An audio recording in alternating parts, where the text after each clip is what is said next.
আসসালামু আলাইকুম HSC 27 batch. কি অবস্থা তোমাদের সবার? আশা করি তোমরা সবাই অনেক ভালো আছো। এন্ড ভালো থাকার পাশাপাশি তোমরা একটু কনফিউজড, কিছুদিন পর থেকে তোমাদের রেজাল্ট দিবে। সো আমি চেষ্টা করতেছি যতটুকু পসিবল তোমাদেরকে একটু নর্মাল রাখা, যাতে করে তোমরা রেজাল্ট নিয়ে কেউ টেনশন না করো। সো তাও আমি যতই বলি ডেফিনেটলি টেনশন হবেই, বিকজ লাইফের এত বড় একটা রেজাল্ট তোমরা পেতে যাচ্ছ। সো ইয়াপ, কে কে কোন কোন জায়গা থেকে ভাইয়ার সাথে জয়েন করেছো, অনেক দিন পর তোমাদেরকে আবার ক্লাসে পেলাম। লাস্ট পেয়েছিলাম মানে এসএসসি পরীক্ষার টাইমে, এন্ড আজকে আবার পেয়ে গেলাম। কেমন আছো তোমরা সবাই? সো কার কার প্রিপারেশন না, কার কার মেন্টাল স্টেটের কি অবস্থা আছে, বা কে কে কোন কোন কলেজে ভর্তির প্রিপারেশন নিচ্ছ, বা ওভারঅল লাইফে কেমন সিচুয়েশন যাচ্ছে ভাইয়াকে একটু কমেন্টে জানিয়ে দাও। আমরা সবাই জয়েন করলে আস্তে আস্তে ক্লাসটাকে স্টার্ট করবো। আমি দেখেছি আমার সাথে আয়েশা আক্তার যুক্ত হয়েছে, সালাম দিয়েছে, ওয়ালাইকুম আসসালাম আয়েশা। সাকিব আল হাসান আছে আমার সাথে, সালাম দিয়েছে, ওয়ালাইকুম আসসালাম। তারপর হলো সাকিব বলতেছে ভাইয়া আলহামদুলিল্লাহ ভালো আছি। আসসালামু আলাইকুম। ওয়ালাইকুম আসসালাম। তাসনিম মায়া চলে আসছে, মিম চলে আসছে। কি অবস্থা মিম, কেমন আছো ভাইয়া? আচ্ছা, তারপর হলো সুমাইয়া ইসলাম আছে, সাকিব আল হাসান দিনাজপুর থেকে আছে আমার সাথে। আর কে কে আছে একটু চটজলদি ভাইয়াকে জানিয়ে দাও। ঠিক আছে, তোমাদের অনেকের সাথেই মনে হয় আমার পরিচয় হয়নি, আস্তে আস্তে পরিচয় হবে।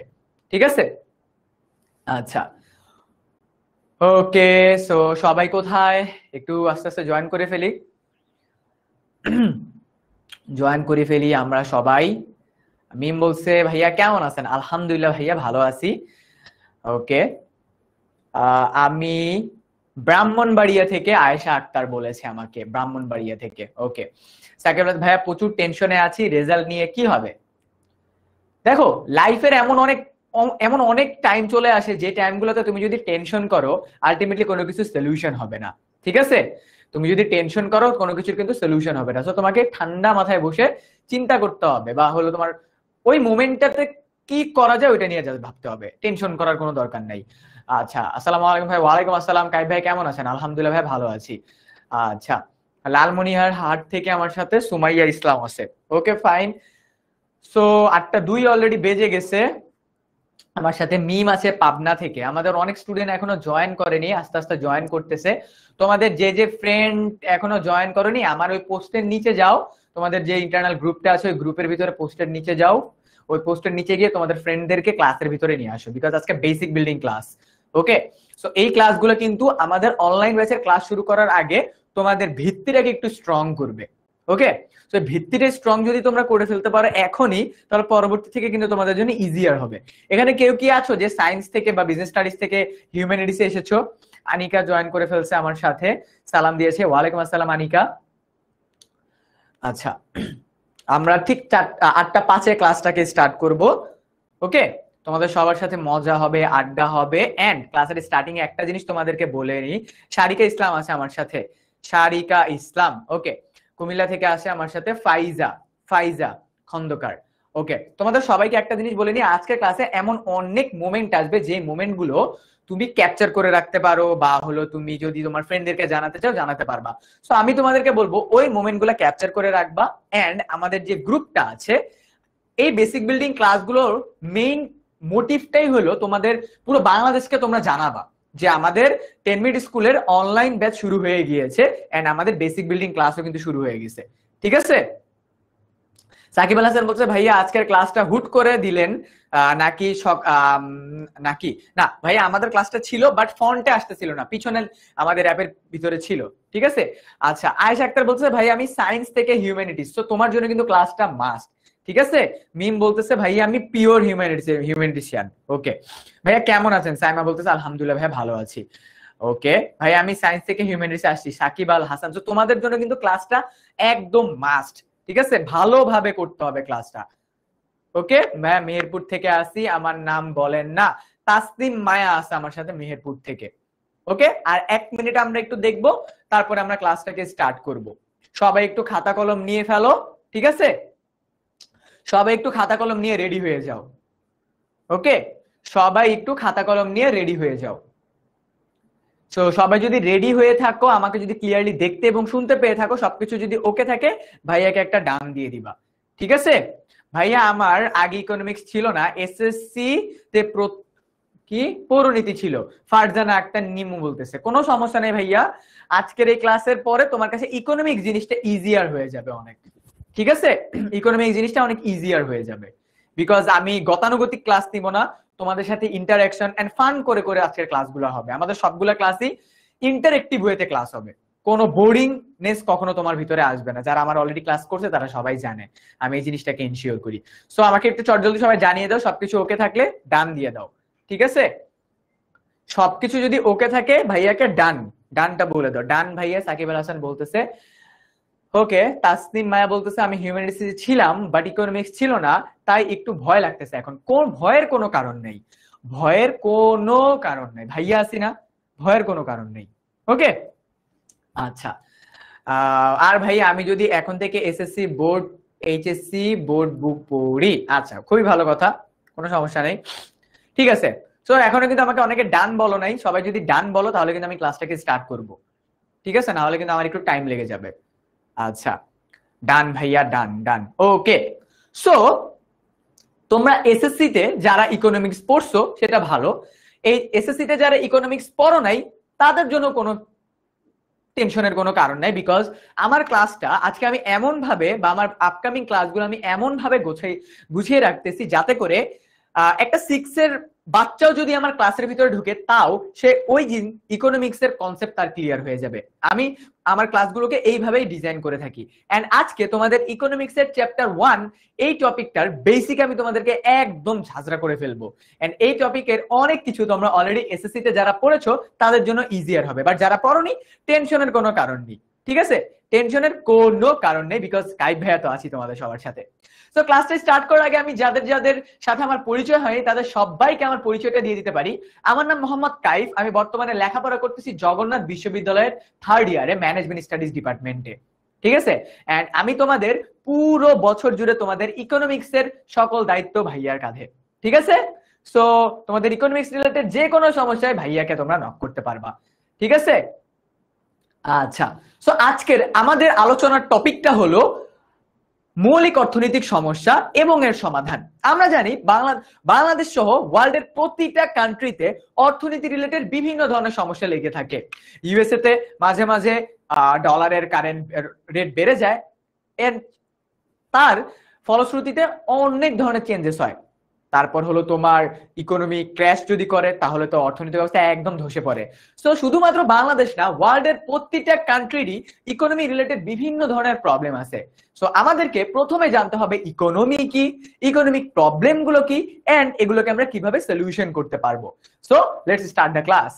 আজকের আমাদের ক্লাসের টপিকটাকে আমরা কয়েকটা ভাগে ভাগ করছি। এক, যেহেতু আমাদের বেসিক বিল্ডিং ক্লাস, আমরা টপিক অনুযায়ী পড়বো, চ্যাপ্টার অনুযায়ী আমরা টপিক অনুযায়ী পড়বো, তোমাদেরকে প্রতিটা টপিক কমপ্লিট করাবো।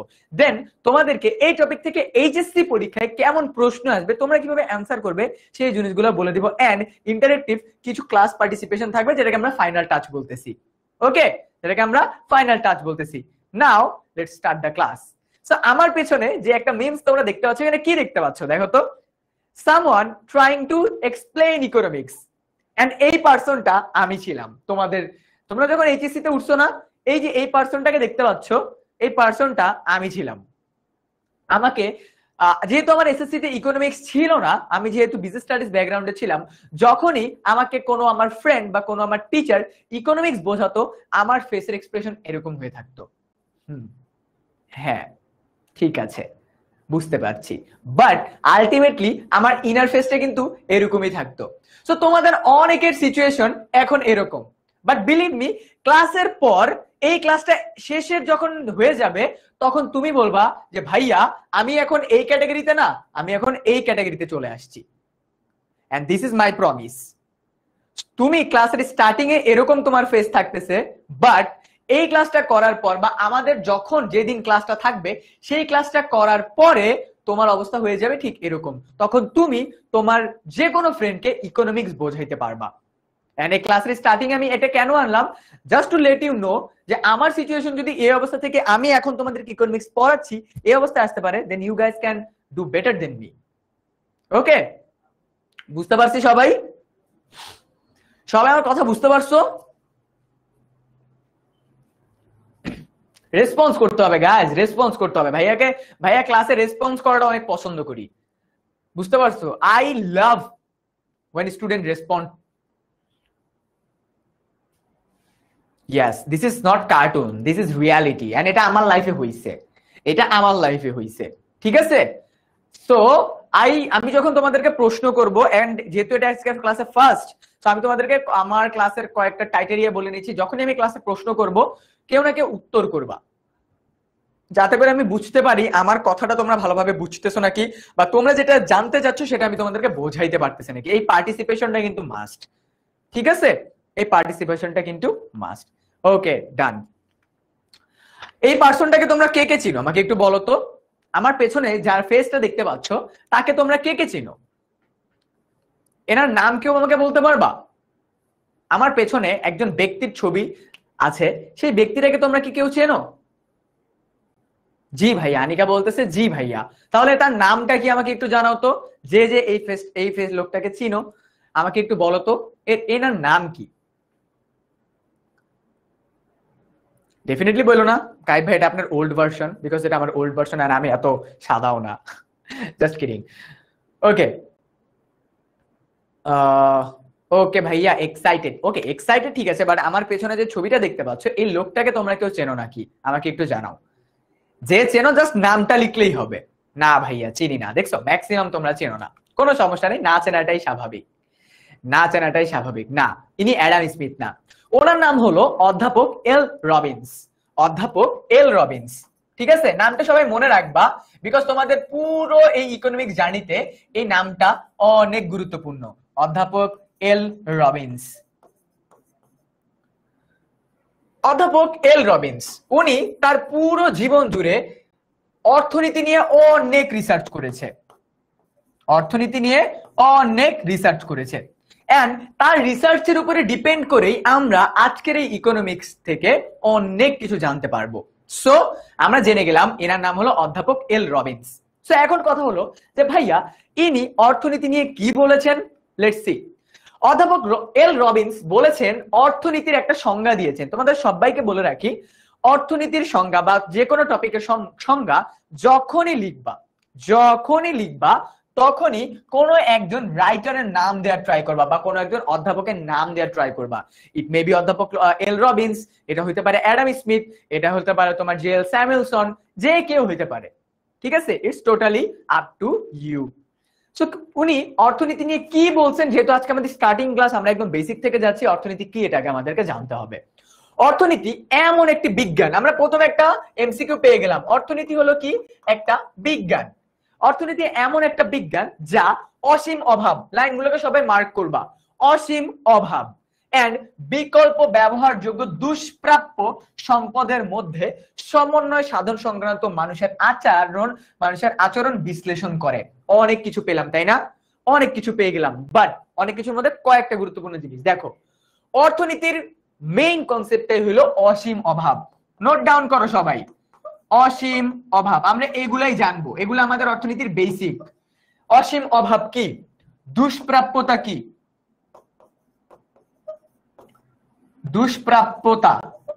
দুষ্প্রাপ্যতা কি, ঠিক আছে? এই জিনিসগুলো আমরা আমাদের অর্থনীতির আজকের ক্লাসের বেসিক গুলার মধ্যে দুইটা গুরুত্বপূর্ণ জিনিস, অসীম অভাব কি আর দুষ্প্রাপ্যতা কি, ঠিক আছে? সো আমরা এখানে একটা বেসিক, আমরা এখানে একটা কি নাম কি শেষে দিব না, নাম অলওয়েজ আমরা স্টার্টিং এ দিব, নাম অলওয়েজ আমরা স্টার্টিং এ দিব। অধ্যাপক এল রবিন্স বলেন, অর্থনীতি হলো এমন একটি বিজ্ঞান যা অসীম অভাব এবং বিকল্প ব্যবহারযোগ্য দুষ্প্রাপ্য সম্পদের মধ্যে সমন্বয় সাধন করে মানুষের আচার আচরণকে বিশ্লেষণ করে, এইভাবে করে আমরা বলবো, ঠিক আছে? আচ্ছা, সো আমরা অর্থনীতির বেসিকটা বুঝে গেছি যে অর্থনীতিতে আমরা দুইটা জিনিস জানি, এক অর্থনীতিতে অসীম অভাব আছে আর দুষ্প্রাপ্যতা আছে। এই দুইটার মধ্যে কি হয়, মানুষের আচরণ, এই দুইটার উপরে মানুষের আচরণ কি সেটাকে বিশ্লেষণ করে। ওকে, এই দুইটা ওয়ার্ড সবাই মাথার ভিতরে ঢুকায় নাও, একদম মাথার ভিতরে নিয়ে নাও সবাই। আচ্ছা ঠিক আছে, এখন কথা হলো যে ভাইয়া অসীম অভাব এইটা বলতে কি বোঝাচ্ছি। তোমাদের সবাইকে একটা জিনিস বলে রাখি, ইকোনমিক্স এর টিচাররা সবচেয়ে বেশি নাম্বার সেই স্টুডেন্টটাকে দেয় যে স্টুডেন্টটা তার খাতার ভিতরে ম্যাক্সিমাম চিত্র আঁকে। সো আমি কিন্তু তোমাদেরকে চিত্রগুলো অলরেডি ক্লাসের ভিতরে বলেই দিব যে কোন টপিকে কিভাবে করে কোশ্চেন আসবে, কোন টপিকে তোমরা চিত্র কিভাবে আঁকবা।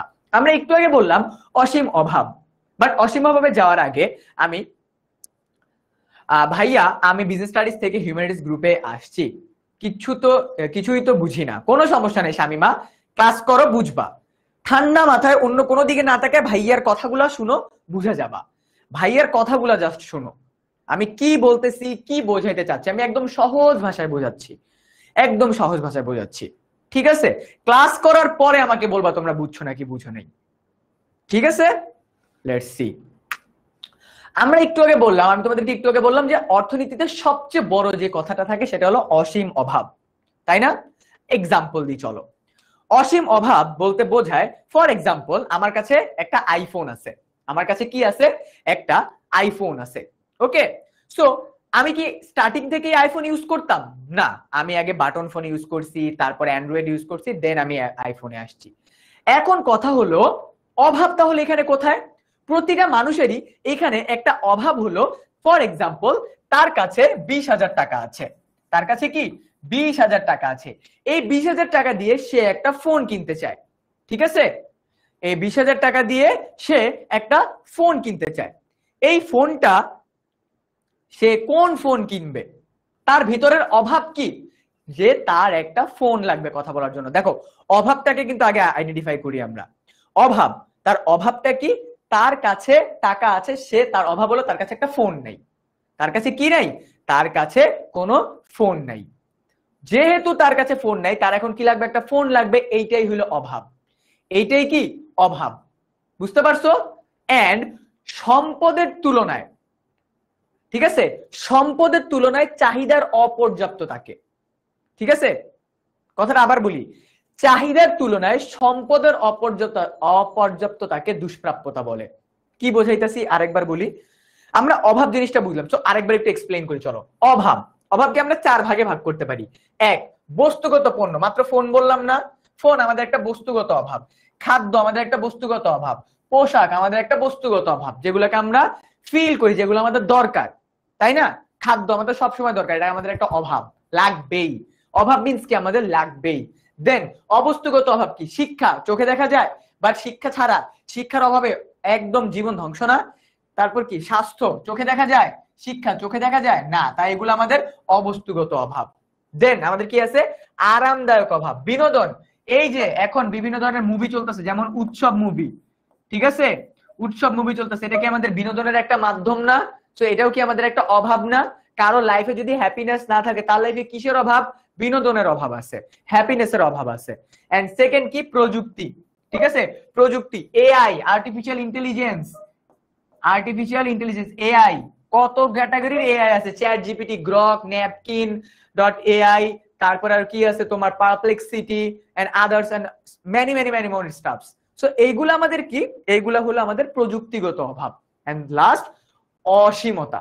অসীমতা এটা বলতে কি বোঝায়, নতুন চাহিদা এন্ড উচ্চাকাঙ্ক্ষা, এইটার সাথে আমাদের জড়িত কি, দুষ্প্রাপ্যতা।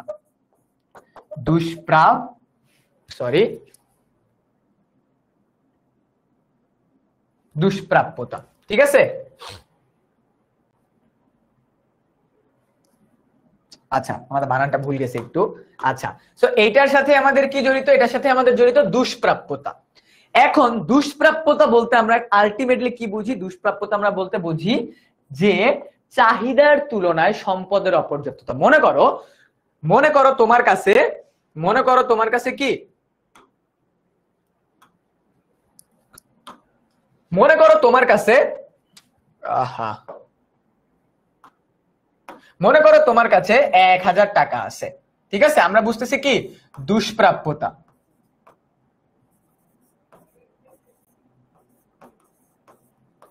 ঠিক আছে, দুষ্প্রাপ্য। মনে করো তোমার কাছে 1,000 টাকা আছে। এখন এই 1,000 টাকা দিয়ে তুমি কি করতে পারবা, আমরা দুষ্প্রাপ্যতা বলতে কি বুঝি, চাহিদার তুলনায় সম্পদের অপর্যাপ্ততা। চাহিদার তুলনায়, মনে রাখবা সবাই, সম্পদের অপর্যাপ্ততা।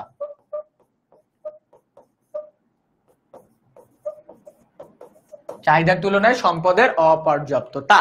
তোমার কাছে 1000 টাকা আছে, এই 1000 টাকা দিয়ে তুমি কি করতে পারবা? তুমি মনে করো একটা শার্ট কিনতে পারবা, একটা শার্ট কিনতে পারবা অথবা একটা প্যান্ট কিনতে পারবা। এক্সাম্পল দিতেছি, একটা শার্ট কিনতে পারবা অথবা একটা প্যান্ট কিনতে পারবা। এখানে ফ্যাক্ট কি? চাহিদার তুলনায় সম্পদের, তোমার এখানে সম্পদ কি? তোমার সম্পদ এখানে টাকা, তোমার সম্পদ এখানে কি? টাকা, তাই না? তোমার সম্পদ যেহেতু এখানে টাকা, এন্ড তোমার চাহিদা কি? তোমার চাহিদা হলো তোমার প্যান্টও লাগবে, তোমার শার্টও লাগবে। যেহেতু তোমার কাছে টাকা লিমিটেড, যেহেতু তোমার কাছে টাকা লিমিটেড, তোমার কাছে মাত্র 1000 টাকা আছে, এই 1000 টাকা দিয়ে তুমি দুইটার মধ্যে যে কোনো একটাকে কিনতে পারতেছো। এই 1000 টাকা দিয়ে তুমি যে কোনো দুইটার মধ্যে একটাকে কিনতে পারতেছো, যেহেতু একটাকে কিনতে পারতেছো, বাট তোমার চাহিদা কি? তোমাকে দুইটাই কিনতে হবে। এইটাই হলো দুষ্প্রাপ্যতা। তুমি চাও কিনতে, বাট তোমার কাছে কি নাই? তুমি চাও কিনতে, বাট তোমার কাছে কি নাই ভাইয়া? তোমার কাছে টাকা নেই। ফর এক্সাম্পল, আমার এখন অনেক ইচ্ছা যে আমি একটা এয়ারবাডস কিনবো, ঠিক আছে? আমি একটা এয়ারবাডস কিনবো, বাট আমার পকেটে মাত্র 500 টাকা আছে। কত টাকা আছে? মাত্র 500 টাকা আছে।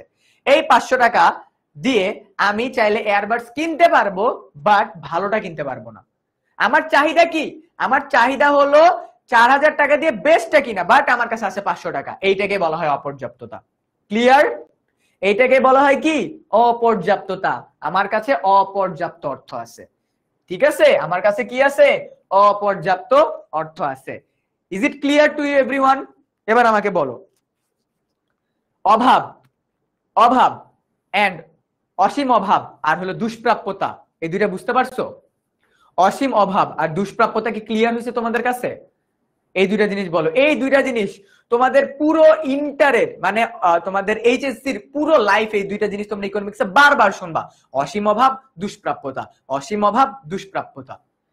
এই দুইটা জিনিস বুঝছো নাকি? এবার আমাকে জানাও যে ভাইয়া জি বুঝছি। এটা আগে আমাকে বলো, এটা আগে আমাকে বলো যে জি ভাইয়া বুঝছি। মিম বলছে কোন রকম চালাতে হবে। হ্যাঁ, কোন রকম চালাতে হবে। দুষ্প্রাপ্যতা মানে হলো আমার কাছে আমার যেটা দরকার এইটা আমি পাবো, বাট আরেকটা আমাকে স্যাক্রিফাইস করতে হবে। ক্লিয়ার? ওকে, এইটা তো এইটা জাস্ট তোমার অভাব না, এটাতে তোমার অভাব এইটা। আচ্ছা, সুমাইয়া বলতেছে এগেইন বলেন ভাইয়া। আচ্ছা, আমি তোমাদেরকে দুষ্প্রাপ্যতা জিনিসটা আরো একবার বোঝাই, ঠিক আছে? আরেকটু ইজি ওয়েতে বোঝাই, আরেকটু ইজি ওয়েতে বোঝাই। আমার আমার একটা এয়ারবাডস দরকার, আমার একটা এয়ারবাডস দরকার। সো আমি এয়ারবাডসটা কিনতে চাই, বাট আমি কিনতে চাই 4000 টাকার এয়ারবাডস। কত টাকার? 4000 টাকার এয়ারবাডস। বাট আমার কাছে আছে মাত্র 500 টাকা। আমার কাছে আছে মাত্র 500 টাকা। আমি 500 টাকা দিয়ে এয়ারবাডস কিনতে পারবো, বাট ঠিক আছে, বাট আমি চাই কত টাকারটা কিনতে? চাহিদা, আমার চাহিদা কত টাকারটা কিনা? 4000 টাকারটা কেনা। বাট আমার কাছে সম্পদ আছে কয় টাকা? 500 টাকা। এই যে চাহিদার তুলনায়, চাহিদার তুলনায় আমার চাহিদা হলো 4000 টাকা, এই চাহিদার তুলনায় সম্পদের অপর্যাপ্ততা, আমার অপর্যাপ্ততা কত? 3500 টাকা আমার এখানে অপর্যাপ্ত। এই যে সম্পদের তুলনায় চাহিদার অপর্যাপ্ততাকে আমরা কি বলি? দুষ্প্রাপ্যতা বলি। আমরা কি বলি? দুষ্প্রাপ্যতা বলি। এর থেকে ইজি ওয়েতে আর বোঝানো পসিবল না, ঠিক আছে? এর থেকে ইজি ওয়েতে আর বোঝানো পসিবল না। ডান। সো আমাদের অভাবটা আমরা বুঝে গেলাম। অভাবের মধ্যে আমাদের আছে বস্তুগত অভাব, অবস্তুগত অভাব, আরামদায়ক অভাব, ঠিক আছে? আর হলো অসীমতা। ভাইয়া অসীমতা থেকে কি দুষ্প্রাপ্যতা আসে? হ্যাঁ, অসীমতা থেকেই কিন্তু আমার দুষ্প্রাপ্যতা আসে। বিকজ দেখো, নতুন চাহিদা, এই নতুন চাহিদাই তো আমার দুষ্প্রাপ্যতা। এই নতুন চাহিদাই তো আমার দুষ্প্রাপ্যতা, উচ্চাকাঙ্ক্ষাই তো আমার দুষ্প্রাপ্যতা। আমি চাইলে 500 টাকার এয়ারবাড কিনতে পারি না, বাট আমি কিনবো না, বিকজ আমি চাই ভালো কিছু কিনতে। সো আমাদের অসীমতা থেকেই আমাদের দুষ্প্রাপ্যতা সৃষ্টি হয়। খুব ভালো একটা লাইন বলছো সাকিব, খুব ভালো একটা লাইন বলছো। আমাদের অসীমতা থেকেই দুষ্প্রাপ্যতা সৃষ্টি হয়। খুব ভালো একটা লাইন বলছো ভাইয়া। ওকে, সো আই গেস তোমরা সবাই বুঝে গেছো। এইবার আমরা অভাব নিয়ে আরেকটু জানবো। অভাব কাকে বলে? পরীক্ষায় আসবে অভাব কাকে বলে। দেখো, মানুষের উপযোগ মেটায়, উপযোগ এই কথাটা মাথায় রাখবা। উপযোগ মেটায় এমন বস্তুগত বা অবস্তুগত পণ্য বা সেবা পাওয়ার আকাঙ্ক্ষাকে অভাব বলে। উপযোগ কি পরীক্ষায় আসবে, ঠিক আছে? উপযোগ, উপযোগকে বলা হয় অভাব পূরণের ক্ষমতা, যা অভাব পূরণ করে তাকে উপযোগ বলি আমরা। যা অভাব পূরণ করে তাকে আমরা কি বলি? উপযোগ বলি। যেমন মনে করো তুমি তুমি 1 কেজি চাল কিনতে চাও, 1 কেজি চাল কিনতে চাও, তুমি দোকানে যা দেখলা দোকানে চাল নাই, তার মানে কি আমরা বলবো দোকানে কি আছে? দোকানে হলো চালের উপযোগ নেই। মানুষের অভাব, মানুষের উপযোগ মেটায় এমন বস্তুগত এবং অবস্তুগত আকাঙ্ক্ষাকে অভাব বলে। উপযোগ মানে চাহিদা, উপযোগ মানে কি? আমার চাহিদা মেটাচ্ছে, ঠিক আছে? আমার কি মেটাচ্ছে? আমার চাহিদা মেটাচ্ছে, এটা মাথায় রেখো সবাই। এন্ড অভাব কিন্তু দেখো অর্থনীতির মূল সমস্যাই হলো অভাব, এই লাইনটা সবাই মনে রাখবা। আমাদের অর্থনীতির, আমরা মৌলিক অর্থনীতির সমস্যার কেন্দ্রবিন্দুতে রয়েছে অভাব, বিকজ এই অভাব থেকেই সবকিছু সৃষ্টি, এই অভাব থেকেই সবকিছু সৃষ্টি। আমার কাছে অ্যান্ড্রয়েড ছিল, আমি চাইছি আইফোন। আমার কাছে আইফোন আছে, আমি চাচ্ছি আইফোন 15 প্রো। আমার কাছে 15 প্রো থাকলে আমি বলবো আমার ম্যাকবুক লাগবে।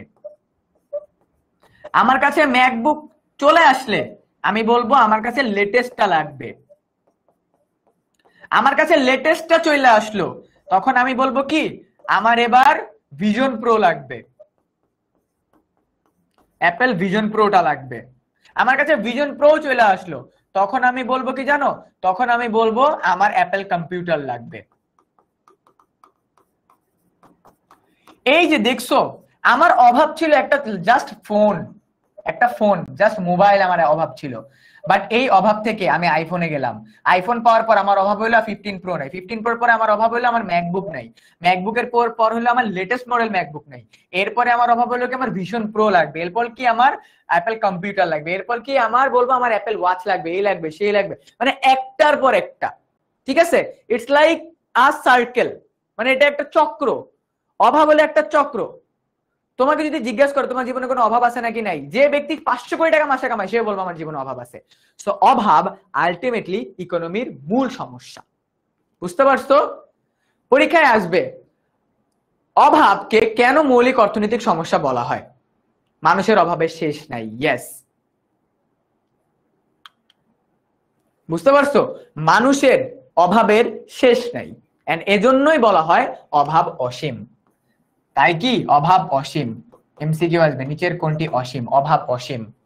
মানুষের জীবনের প্রয়োজন ও সেবায় অভাব পূরণ হলে আরামদায়ক আরামদায়ক দ্রব্য ও সেবার অভাব অনুভূত হয়। একটু জিনিসটা লাইনটা বুঝো, লাইনটা সব একটু বুঝো। আমার প্রয়োজনীয় জিনিস ছিল আগে কি? ফোন। আমার প্রয়োজনীয় জিনিস আগে ছিল কি? ফোন। এই ফোনটা যখন আমি প্রয়োজনীয় আমি যখন পেয়ে গেছি, ঠিক আছে, এরপর আমার কি হলো? আমি আরাম চাই। এই আরাম থেকেই কিন্তু আমি কি করলাম? আইফোনে শিফট হইলাম। এই আইফোনে শিফট হওয়ার পর কি এবার আমি চাচ্ছি অ্যাপেল ইকোসিস্টেমের ভিতরে ঢুকতে, ঠিক আছে? অ্যাপেল ইকোসিস্টেমের ভিতরে মানে সবকিছু আমি অ্যাপেলের ইউজ করব, এই জিনিসটা মানে মানুষের যখন অভাব আস্তে আস্তে পূরণ হতে থাকে তখন মানুষ তার নেসেসারি থেকে লাক্সারির দিকে চলে যায়। এই দুইটা ওয়ার্ডকে আমরা সবাই মাথায় রাখবা, necessary versus luxury, necessary versus luxury. ইকোনমিতে এই দুইটা অনেক ভ্যালুয়েবল, নেসেসারি ভার্সেস লাক্সারি। ইকোনমির স্টার্টিংটা হয় এখান থেকে, অভাব, নেসেসারি, আমার নেসেসারি জিনিস থেকে আমাদের অভাব সৃষ্টি হয়, এই অভাবটা আলটিমেটলি চলে যায় লাক্সারিতে। এই অভাবটা আলটিমেটলি কোথায় চলে যায়? লাক্সারিতে, বিলাসবহুল জীবন যাপন করতে হবে এমন জায়গায়। ওকে, তারপরে বিলাসবহুল দ্রব্য ও সেবার অভাব দেখা দেয়, কিন্তু অসীম অভাব পূরণের জন্য দ্রব্য ও সেবা তথা সম্পদের পরিমাণ সীমিত থাকায় মানুষের সমস্যায় পড়ে যায়। একটা জিনিস কি, মানুষ যখন তার অভাবগুলোকে পূরণ করতে স্টার্ট করে তখন তার কাছে সবচেয়ে বেশি যেটার অভাব থাকে সেটা কি? মানি। মানি, আমি এখন যেটার অভাব ফেস করতেছি মানি। মানুষের জীবনের সবকিছু সে পূরণ করতে পারে, বাট অভাব এক জায়গায়, মানি। যে ব্যক্তি ভালো খাবার চায় তার কাছে কিসের অভাব আছে? টাকার অভাব আছে। যে ব্যক্তি ভালো একটা জীবন চায় তার কাছে কিসের অভাব? টাকার অভাব। যে ব্যক্তি ভালো অপারেশন চায়, মানে হসপিটালে ভালো অপারেশন চায়, তার কাছে কিসের অভাব? টাকার অভাব।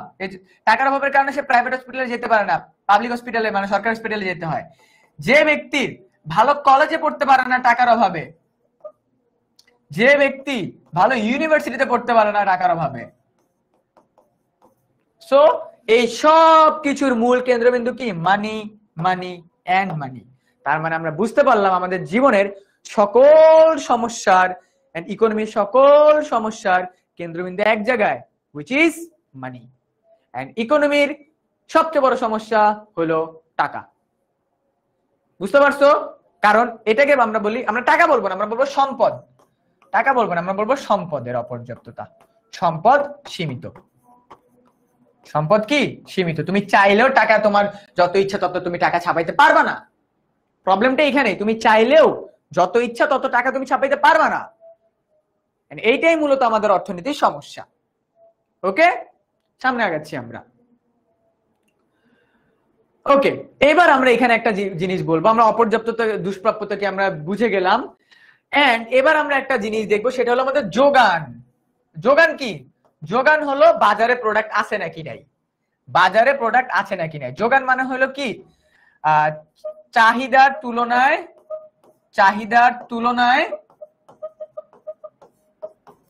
সম্পদের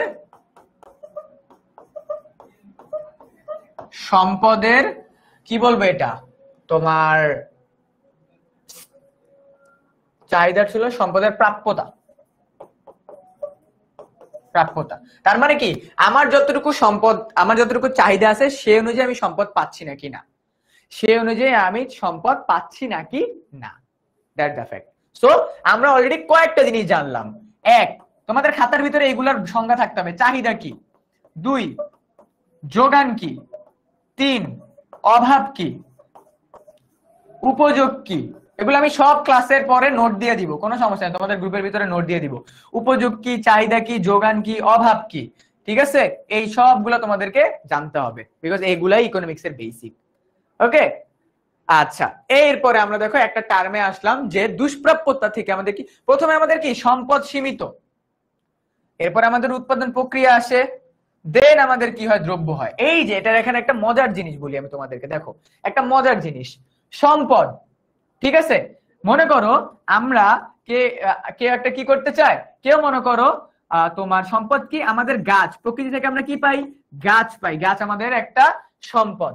এই সম্পদ কি, গাছ কি অনেক না, গাছ হলো সীমিত। এই সীমিত সম্পদ থেকে, গাছ থেকে উৎপাদনের মাধ্যমে কি তৈরি করা হয়, কাঠ তৈরি করা হয়, ঠিক আছে? এই কাঠ থেকে কি তৈরি করা হয়, চেয়ার, টেবিল, ঠিক আছে? চেয়ার, টেবিল, বেঞ্চ, অনেক কিছু তৈরি করা হচ্ছে। এই যে চেয়ার, টেবিল, বেঞ্চ তৈরি করা হচ্ছে, দেখো প্রথমে আমার সম্পদ সীমিত, তারপর আমি সম্পদের তুলনায় আমি উৎপাদন করতেছি। এই উৎপাদনটা আমার করতে হচ্ছে কি, এই গাছের উপরে ডিপেন্ড করে না। তার মানে কি আমাদের চেয়ার, টেবিল এগুলো কি সীমিত না? সো বুঝতে পারছো, সম্পদ যদি সীমিত হয় তাহলে আমার দ্রব্য সেবাও সীমিত। এই জিনিসটা সবাই একটু মনে রাখবা। দুষ্প্রাপ্যতার ক্ষেত্রে এই জিনিসটা একটু মনে রাখবা যে আমাদের সম্পদ সীমিত, তার মানে হলো আমরা যেটা বানাবো সেটাও আমাদের সীমিতই থাকবে, ঠিক আছে? বুঝতে পারছো?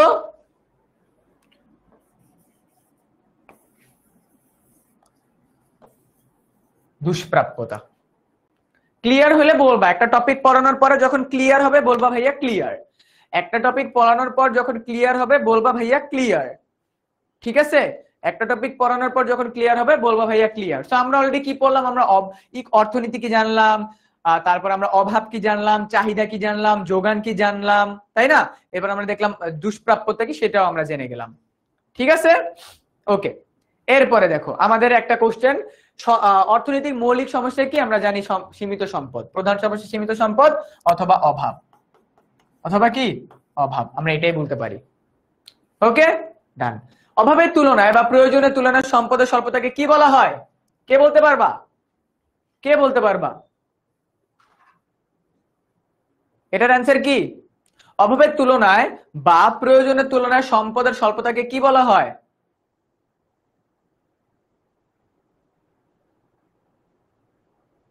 হ্যাঁ, এটা শুধু দুষ্প্রাপ্যতার ক্ষেত্রে সাকিব, ওই ফ্লোটা শুধু দুষ্প্রাপ্যতার ক্ষেত্রে। এটার অ্যান্সার করো, এইটার অ্যান্সার করো। অভাবের তুলনায় বা প্রয়োজনের তুলনায় সম্পদের স্বল্পতাকে কি বলে? সম্পদের স্বল্পতাকে কি বলে বলো, কে বলতে পারবা আগে দেখি?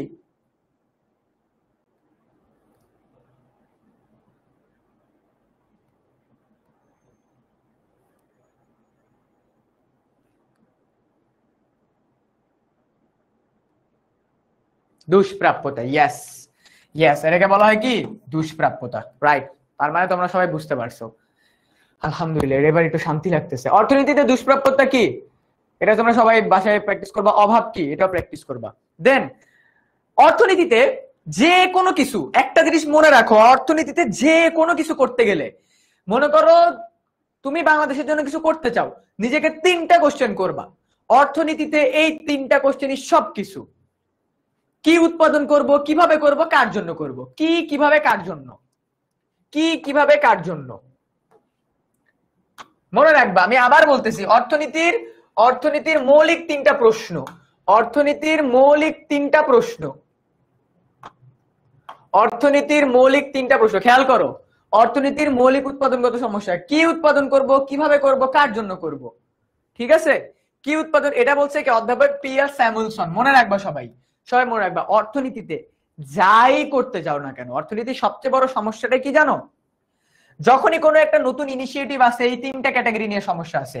এক, আমি কি উৎপাদন করব। মনে করো তুমি একজন উদ্যোক্তা হচ্ছ, তুমি অর্থনীতিতে কি তোমার অবদান রাখবা না? তোমার প্রথম কোশ্চেনই মাথায় কি আসবে? আমি কি বানাবো মানুষের জন্য, তাই না? আমি কি বানাবো, প্রথম কোশ্চেন। আমি কি উৎপাদন করব। সেকেন্ড, আমি কিভাবে উৎপাদন করব। থার্ড, আমি কার জন্য উৎপাদন করব। এইটার সাথে আমার লাইফের একটা এক্সাম্পল দিই তোমাদেরকে। দেখো, মৌলিক অর্থনৈতিক উৎপাদনগত সমস্যা, তুমি মনে করো আমি যখন টিচার হব এই চিন্তা করছি, তখন আমার ক্ষেত্রে প্রথম প্রবলেমটা কি হয়েছে? আমি কি পড়াবো। আমি, দেখো প্রবলেমটা দেখো, আমি কি পড়াবো। উৎপাদন করার পড়ানো কিন্তু কাইন্ড অফ সেম। আমি কি পড়াবো, আমি চিন্তা করলাম আমি অর্থনীতি পড়াবো, কারণ এসএসসি থেকে এইচএসসি তে যেসব স্টুডেন্টের অর্থনীতি ছিল না, তাদের আমি ভালোভাবে বুঝাইতে পারবো, বিকজ আই নো ওদের পেইন পয়েন্টটা কোথায়, ওরা কোন জায়গায় আটকাবে, আমি কোথায় আটকাইছিলাম। ঠিক আছে, আমি আইডেন্টিফাই করে পেলাম আমি কি পড়াবো। দেন আই চুজ আমি কিভাবে পড়াবো। আমি কি কোচিং সেন্টারে পড়াবো, নাকি আমি এডটেকে পড়াবো। আমি কিন্তু কি কি বের করছি, এবার আমি কিভাবে এটা বের করে ফেলছি। সো আমি দেখলাম আমি এডটেকে পড়াবো, 10 MS এ পড়াবো। কার জন্য পড়াবো, আমি কি এসএসসি স্টুডেন্টদেরকে পড়াবো, এইচএসসি পড়াবো, নাকি আমি ইউনিভার্সিটিতে পড়াবো। 3 ক্যাটাগরিতে চলে আসলো। সো তোমাদের লাইফের যে কোনো প্রবলেমে এই 3টা জিনিস আগে নিজেকে জিজ্ঞাসা করবা। আমি কি করতেছি, কিভাবে করতেছি, কার জন্য করতেছি। কি, কিভাবে, কার জন্য, এই 3টা কোশ্চেনের অ্যান্সার পেয়ে গেলে ওই কাজ ক্লিয়ার। ওইটা আর সমস্যা না, ওটা সমাধানের দিকে চলে যায়। বুঝতে পারছো? একদম বেসিক জিনিস, কি কিভাবে কার জন্য, কি কিভাবে কার জন্য। সবার কাছে ক্লিয়ার হয়েছে? অর্থনীতির 3টা মৌলিক 3টা সমস্যার মধ্যে 3টা কি কি, কি করব, কিভাবে করব, কার জন্য করব। শেষ। এই 3টার অ্যান্সার পাইছি, তার মানে কাজ ডান আমার। ওকে, যেমন এইচএসসি তে ভালো করতে হবে, কি করতে হবে, এইচএসসি তে ভালো করতে হবে, একটা ভালো ইউনিভার্সিটিতে চান্স পেতে হবে। কি কি আইডেন্টিফাই হয়ে গেছে, কিভাবে ভালোভাবে রুটিন মাফিক ক্লাস করব, পড়া কমপ্লিট করব, ভালোভাবে এক্সাম দিব, কিভাবে হয়ে গেছে। কার জন্য করব, নিজের জন্য করব। কার জন্য, নিজের জন্য, নিজের জন্য, দ্যাটস ইট, ক্লিয়ার। ওকে, কি উৎপাদন করতে হবে, এটা অলরেডি বলে দিচ্ছি। মানে এটা কি সবচেয়ে বড় নির্বাচনগত সমস্যা, বড় নির্বাচন সমস্যা। কি উৎপাদন করতে হবে। ওকে, কি উৎপাদন করতে হবে।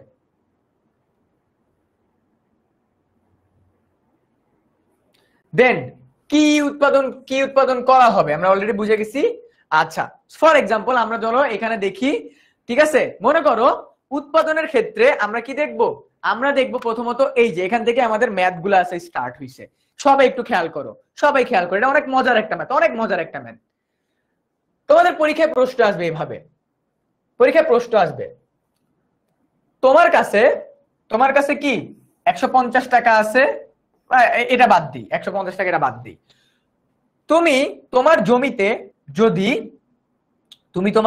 যদি আচ্ছা বাদ দাও, এটা বাদ দিই। মনে করো তুমি একটা খাদ্য উৎপাদন করতে চাও, সেখানে তুমি যদি 50 একক, 50 একক কি দাও, তুমি যদি মনে করো বীজ দাও, 50 একক বীজ দিলে, ঠিক আছে, তুমি যন্ত্রে 100 একক উৎপাদন করতে পারবা। ঠিক আছে, অথবা তুমি যদি 50 টাকার আইসক্রিম নাও, তাহলে তুমি 100 জনকে খাওয়াইতে পারবা, 2 টাকা করে করে 50 টাকার আইসক্রিম, 50 দুগুণা 100। ঠিক আছে, তুমি যদি আবার খাদ্য বাড়ায় দাও, ঠিক আছে, মনে করো তুমি, এই যে খুব মজার একটা জিনিস, দেখো, 50 টাকার আইসক্রিম, এটাকে কি বলা হয়? উৎপাদন সম্ভাবনা রেখা। চলো চলো, মজার, অনেক মজার, এই টপিকটা অনেক মজার, আমরা একটু মজার করে বুঝবো।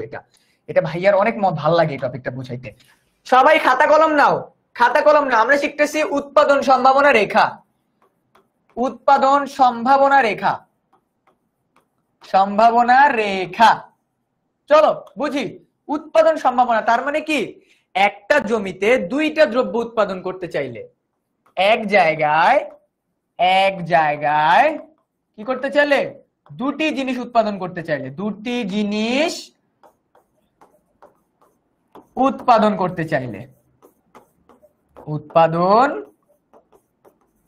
চাইলে, লেটস সি গাইস, আমাদের এখানে যা আছে আমরা ওইভাবে করেই করব। লেটস সি, আমাদের এ বিন্দু, বি বিন্দু, ঠিক আছে, একটা জমিতে চাল এবং গম। ওকে, মজার বিষয়, তোমার কাছে এতটুকু একটা জমি আছে। কতটুকু জমি? এতটুকু একটা জমি আছে। এই জমিতে তুমি যদি 40% চাল উৎপাদন করতে চাও, তাহলে গম উৎপাদন করতে পারবা বাকি 60%। ওকে, বুঝতে পারছো? আবার তুমি যদি এইটার থেকেও বেশি আরো ইজি ওয়েতে তোমাদেরকে বোঝাই, বিকজ তোমাদের আজকে অনেকের আজকে কি একদম নতুন, আমি আরো ইজি ওয়েতে বোঝাচ্ছি। আর মনে করো এখানে চাল নাই, এখানে গম নাই, ঠিক আছে, এখানে টাকা, এখানে আইসক্রিম, এখানে কি আছে? আইসক্রিম। তুমি যদি 50 টাকার আইসক্রিম কিনো, তাহলে তুমি 100টা আইসক্রিম কিনতে পারবা। আবার তুমি যদি 100 টাকার আইসক্রিম কিনো, তাহলে তুমি মাত্র 50টা আইসক্রিম কিনতে পারবা। কথা কি সত্য নাকি মিথ্যা আমাকে বলো তো? তুমি যদি 50 টাকার আইসক্রিম কিনো, তাহলে তুমি 100 টাকার আইসক্রিম কিনতে পারবা, 100টা আইসক্রিম কিনতে পারবা, 2 টাকা করে। আবার তুমি যদি 100টা আইসক্রিম কিনো, তাহলে তুমি 50টা কিনতে পারবা মাত্র। এন্ড এটাকে আমরা চিত্রে বসাবো। তো চলো দেখি চিত্রটা কেমন হবে। এই যে চিত্র, কিচ্ছু করা লাগবে না, আমরা এখানে দাগ টানবো, এইভাবে দিব। এখানে লিখবো আমরা কি? এখানে লিখবো আমরা টাকা, এটা লিখবো এক্স, এটা লিখবো ওয়াই, ঠিক আছে, এটাকে লিখবো আইসক্রিম। আমি আইস লিখতেছি জাস্ট। কি করব? এখানে একটা 0 দিব, এইখানে দিব আমরা 50 100, 50 100, 50 100, 50 100। তো এইটা 50 হলে এটা 100, এটা হবে এ বিন্দু, এটা 100 হলে এটা হবে 50, এটা হবে বি বিন্দু। এন্ড ফ্যাক্ট কি? এটাকে এইভাবে লাগাই দিতে হবে। বুঝতে পারছো? সাকিব আল হাসান বলতেছে ভাইয়া বুঝি নাই, ক্লিয়ার করে দেন। খেয়াল করো, উৎপাদন সম্ভাবনা রেখা তার মানে কি? উৎপাদন সম্ভাবনা। একটা জমিতে আমরা যদি 2টা ক্যাটাগরির ফসল উৎপাদন করতে যাই, তাহলে আমাদেরকে কি কি করতে হবে? একটা জমিতে যদি আমরা 2 ক্যাটাগরির ফসল উৎপাদন করতে যাই, তাহলে আমাদের কি কি করতে হবে? প্রথমত আমার কি করা লাগবে? আমার এইটা আইডেন্টিফাই করা লাগবে, আমি কতটুকু উৎপাদন করব, কতটুকু করব না, খেয়াল করো, এইটা আমার জমি। এই জমিতে আমি যদি এতটুকু জায়গায় ধান উৎপাদন করতে যাই, তাহলে এতটুকু জায়গায় আমি গম উৎপাদন করতে পারবো, তাই না? আবার সিমিলারলি এতটুকু জায়গায় যদি আমি গম উৎপাদন করতে যাই, এতটুকু জায়গায় আমার ধান উৎপাদন করতে হবে।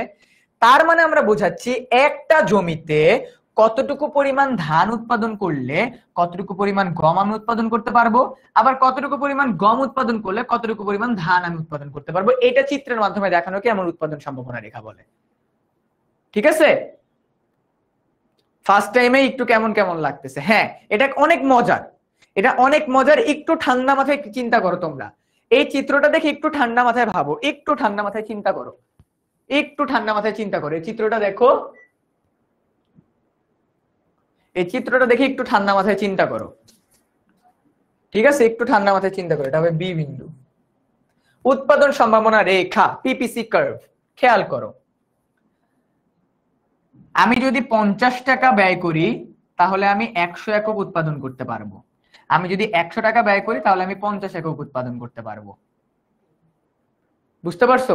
এন্ড এটাকে কিছুই না, এই দুই পয়েন্টকে জাস্ট চিত্রের মাধ্যমে দিয়ে দিব, তার মানে আমি সর্বোচ্চ এই জায়গায় উৎপাদন, এটা এই বারটাকে বলা হয় আমার উৎপাদন সম্ভাবনা রেখা। সবাই বুঝছো নাকি? আমাকে এটা বলো, বিকজ ভাইয়া এই জায়গা থেকে তোমাদের এইচএসসি পরীক্ষায় একটা 10 মার্কের সৃজনশীল আসবে। এইচএসসি পরীক্ষায় একটা 10 মার্কের সৃজনশীল, এটা বুঝতে পারছো নাকি? আমাকে বলো উৎপাদন সম্ভাবনা রেখা বুঝতে পারছো নাকি বলো, আমাকে বলতে হবে উৎপাদন সম্ভাবনা রেখা বুঝতে পারছো নাকি বলো।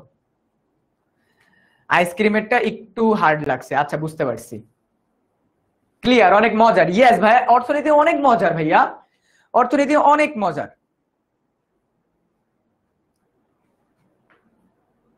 ফাইজা বলতেছে না ভাইয়া বুঝি নাই, আচ্ছা আরেকবার বুঝাই। উৎপাদন সম্ভাবনা রেখা তার মানে আমি কতটুকু উৎপাদন করতে পারবো, আমি কতটুকু উৎপাদন করতে পারবো।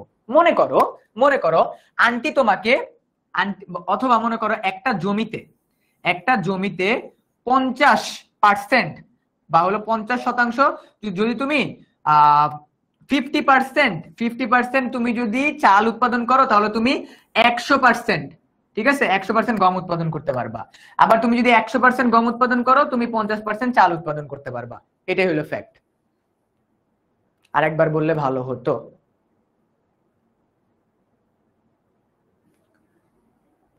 ভাইয়া আমি একদম ইজি ওয়েতে বুঝাই, একদম ইজি ভাবে, খেয়াল করো, একদম ইজি ভাবে তোমাদেরকে বুঝাই। খেয়াল করো, উৎপাদন সম্ভাবনা রেখা তার মানে কি, আমি এক জায়গায় দুটি দ্রব্য কতটুকু উৎপাদন করতে পারবো, দুটি দ্রব্য কতটুকু উৎপাদন করতে পারবো,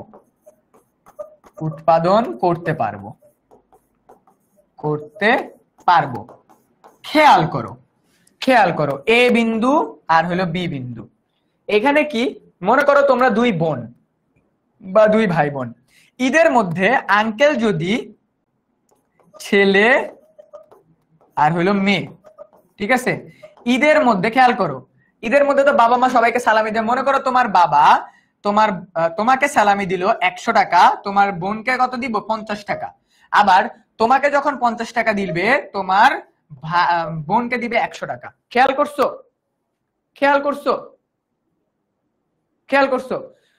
ওকে যখন 100 টাকা দিচ্ছে ওকে দিতেছে 50 টাকা, আবার ওকে যখন 50 টাকা দিতেছে ওকে দিতেছে 100 টাকা। বিকজ আমার টোটাল জায়গায় আমার কাছে টোটাল টাকা আছে 150, আমাকে ডিস্ট্রিবিউট এইভাবেই করতে হবে, কেউ বেশি পাবে কেউ কম পাবে। এন্ড এটাকে আমি যখন চিত্রের মাধ্যমে প্রকাশ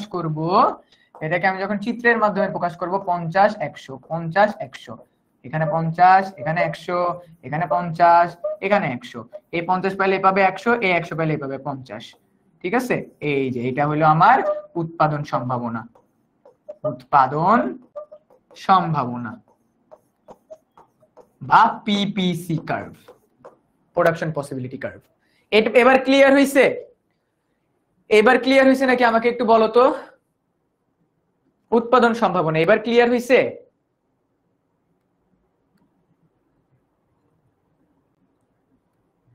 বলো ভাইয়া, আমাকে এবার একটু বলো, যে বলছিলা ভাইয়া ক্লিয়ার হয় না, এবার ক্লিয়ার হয়েছে? মেইন কথা হলো এক জায়গায় দুইটা দ্রব্য কতটুকু উৎপাদন করতে পারবা, এইটা বোঝাচ্ছে যেখানে, ঠিক আছে। সামিয়া তাবাসসুম ভাইয়া এবার বুঝতে পারছো আই গেস তুমি?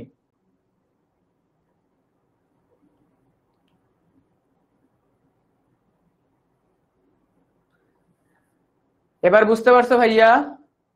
একদম ক্লিয়ার ভাইয়া, এবার ওকে ডান, ফাইন, আলহামদুলিল্লাহ। আচ্ছা, তো আমরা এটা বুঝে গেছি উৎপাদন সম্ভাবনা এখান থেকে আসবে। দেন আমরা কি উৎপাদন করব, কিভাবে উৎপাদন করব, এন্ড এটা আমরা অলরেডি দেখে ফেলছি, ঠিক আছে। আচ্ছা, এইবার আমরা দেখব কি, দেখবো হলো সম উৎপাদন রেখা। এবার আমরা কি দেখব, এবার দেখো একটু আগে এটা এরকম ছিল, এবার এটা এরকম হয়ে যাবে।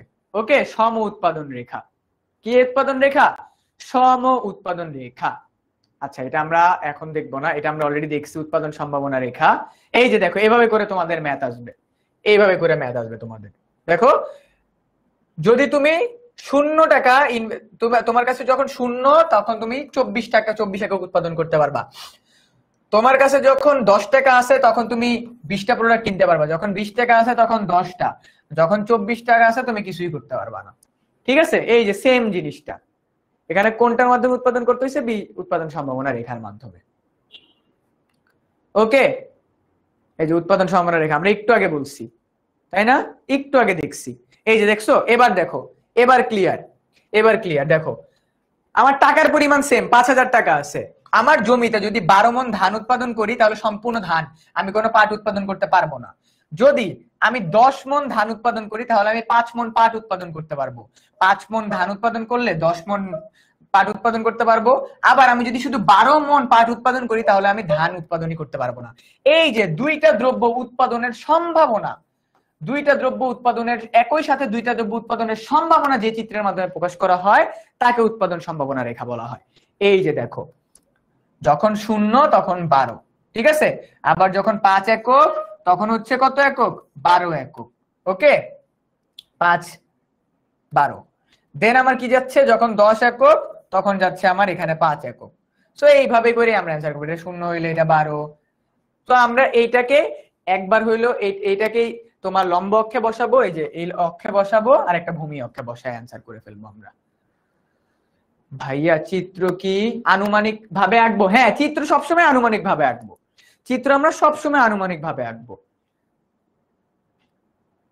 0 টাকা থাকলে ওইটা বাদ দাও, ওইটা বাদ দাও, এটা খেয়াল করো। এই যে 0 টাকা মানে 24, ওটা জমির কথা বলছি, জমি জমি, ঠিক আছে? জমির কথা বলছি। 0 টাকা তার মানে তুমি যদি ধান উৎপাদন 0% করো তাহলে তুমি 12 মণ বা 24 মণ গম উৎপাদন করতে পারবা। ওইটাই বলা হয়েছে এখানে। এইটার দিকে ফোকাস করো। একটা একটা বুঝলে তুমি সবগুলো উৎপাদন সম্ভাবনা রেখা বুঝাবা। এইটা বুঝো, এইটা বুঝো, এইটা এইটা বুঝছো নাকি আমাকে জানাও। উৎপাদন সম্ভাবনা রেখার এইটা বুঝছো নাকি? ভাইয়া চিত্রটা কিভাবে আঁকতে হবে? আচ্ছা, এই যে এইখানে যে মানটা দেখছো না, আমি এটা থেকে দেখো চিত্র আঁকি। ধান আর পাট, খেয়াল করো চিত্রটা আমি আঁকতেছি। দেখো 0 আমি দিয়ে দিছি। আমি মনে করো এইখানে ধান দিলাম, ঠিক আছে? এইখানে দিলাম পাট। খেয়াল করো সবাই কি কি আছে। 0 দিয়ে দিছি, 5 10 12, 0 দিয়ে দিছি। এটা হলো 5, এটা হলো 10, এটা হলো 12। আবার সেম ওইভাবেও 0 দিয়ে দিছি, 5 10 12, যেই যেই মান আছে ওই মানগুলো লিখবো। খেয়াল করো, খেয়াল করো, যখন আমার ধান যখন 12 তখন আমার পাট কত? 0 না? তখন আমার পাট এই যে, তার মানে এইখানে আসতেছে, এই যে এইখানে আসতেছে, ঠিক আছে? 12 আর 0 তার মানে 12-র এখানেই আসি। তোমরা তো বেসিক ম্যাথ করছো না সবাই? ওই বেসিক ম্যাথটাই এই মানগুলা চিত্রে বসাচ্ছি, এই মানগুলা চিত্রে বসাচ্ছি। এইটা আমার এক্স অক্ষ, এইটা আমার ওয়াই অক্ষ, এইটা আমার ওয়াই অক্ষ, এইটা আমার এক্স অক্ষ। খেয়াল করো, খেয়াল করো, একবার ভালোভাবে বুঝলেই হবে, একবার ভালোভাবে বুঝলেই হবে। আগে চিত্রটা খেয়াল করো একবার। আমার ধান যখন 12%, গম তখন 0, তার মানে ধান এখানে এই যে 12 0 বসাই দিছি। ধান যখন 10, গম তখন কত? গম তখন কত দেখো তো? গম তখন 5, তাহলে এই যে 10 হইলে 5, 5 হইলে 10। আবার এটা ধান যখন, এটা আবার 10। তারপর কি এটা যখন 0, মানে ধান যখন 0 পাট তখন 12। এই যে দেখছো, এই যে ঠিক আছে? তো আমি কি করলাম? আমি হলো এই যে বসাই দিলাম। বুঝতে পারছো? এটাই মেবি এরকম হয়েছে, বাট এখানে কি চিত্রটা তোমরা যদি স্কেল দিয়ে ভালোভাবে আঁকো তাহলে একদম এরকম হবে, ঠিক আছে? একটু বড় ছোট হবে। আমি যেহেতু হাত দিয়ে আঁকছি, চিত্রটা দেখতে এরকম হবে। বেশি কিছু না, মানগুলা মানের সাথে বসাই দিব, কোনটা হইলে কত।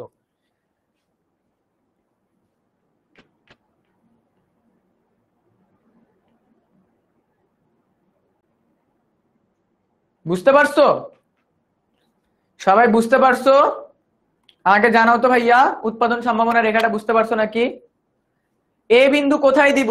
এই যে এ বিন্দু, এই যে বি বিন্দু, এই যে সি বিন্দু, এই যে ডি বিন্দু, A B C D, A B C D, ঠিক আছে?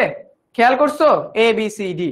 এই চিত্রটা গ্রাফে আঁকলে তোমাদের আরো ইজিয়ার হয়ে যাবে। হ্যাঁ ভাইয়া এখন বুঝতে পারছি, আলহামদুলিল্লাহ আলহামদুলিল্লাহ। ওকে আচ্ছা, তো এখানে তোমাদের একটা বেসিক ম্যাথ দিয়ে দিছি। ওকে, উৎপাদন সম্ভাবনা রেখা। আচ্ছা দেখো, এবার কি তোমরা যখন উৎপাদন সম্ভাবনা রেখা আঁকবা, আঁকার পর নিজের মতো করে এক্সপ্লেইন করে দিবে। তোমরা সম্পাদ্য লিখছো না, সম্পাদ্য তোমরা করছো না যে এই অক্ষ বরাবর এইটা ধরি, বি অক্ষ বরাবর এটা ধরি, এ অক্ষ বি অক্ষকে যোগ করি, এটার মান হলো এ, এটার মান বি, এটার মান সি। সম্পাদ্য যেভাবে আঁকছো ঠিক সেভাবে চিত্র আঁকার পর, গ্রাফ আঁকার পর খাতার নিচে নিজের মতো করে এভাবে এক্সপ্লেইন করে দিবা। এই এক্সপ্লেইন করার আর বলার কিছু নাই, নিজের মতো করে এক্সপ্লেইন করে দিবা। ঠিক আছে? এই মান কি দেওয়া থাকবে নাকি বের করতে হবে? সব দেয়া থাকবে, সব দেয়া থাকবে ভাইয়া, সব সবকিছু দেয়া থাকবে, তুমি জাস্ট চিত্র আঁকবা। সব দেয়া থাকবে, তুমি জাস্ট চিত্র আঁকবা। বুঝছো?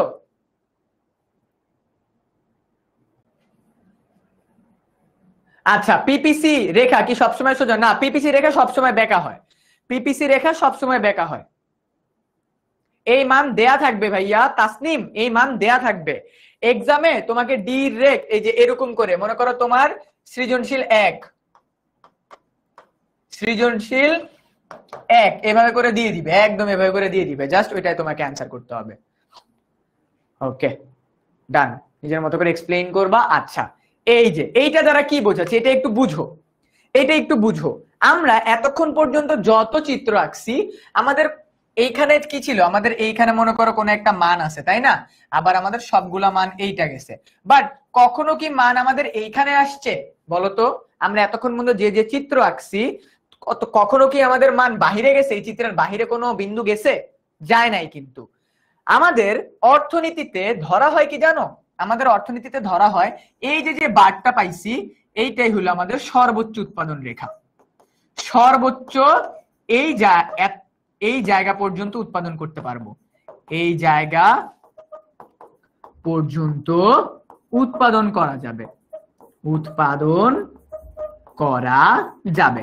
তার মানে আমরা উৎপাদন সম্ভাবনা কখন করি? যখন আমরা সর্বোচ্চ কতটুকু উৎপাদন করতে পারি এটা বের করি না?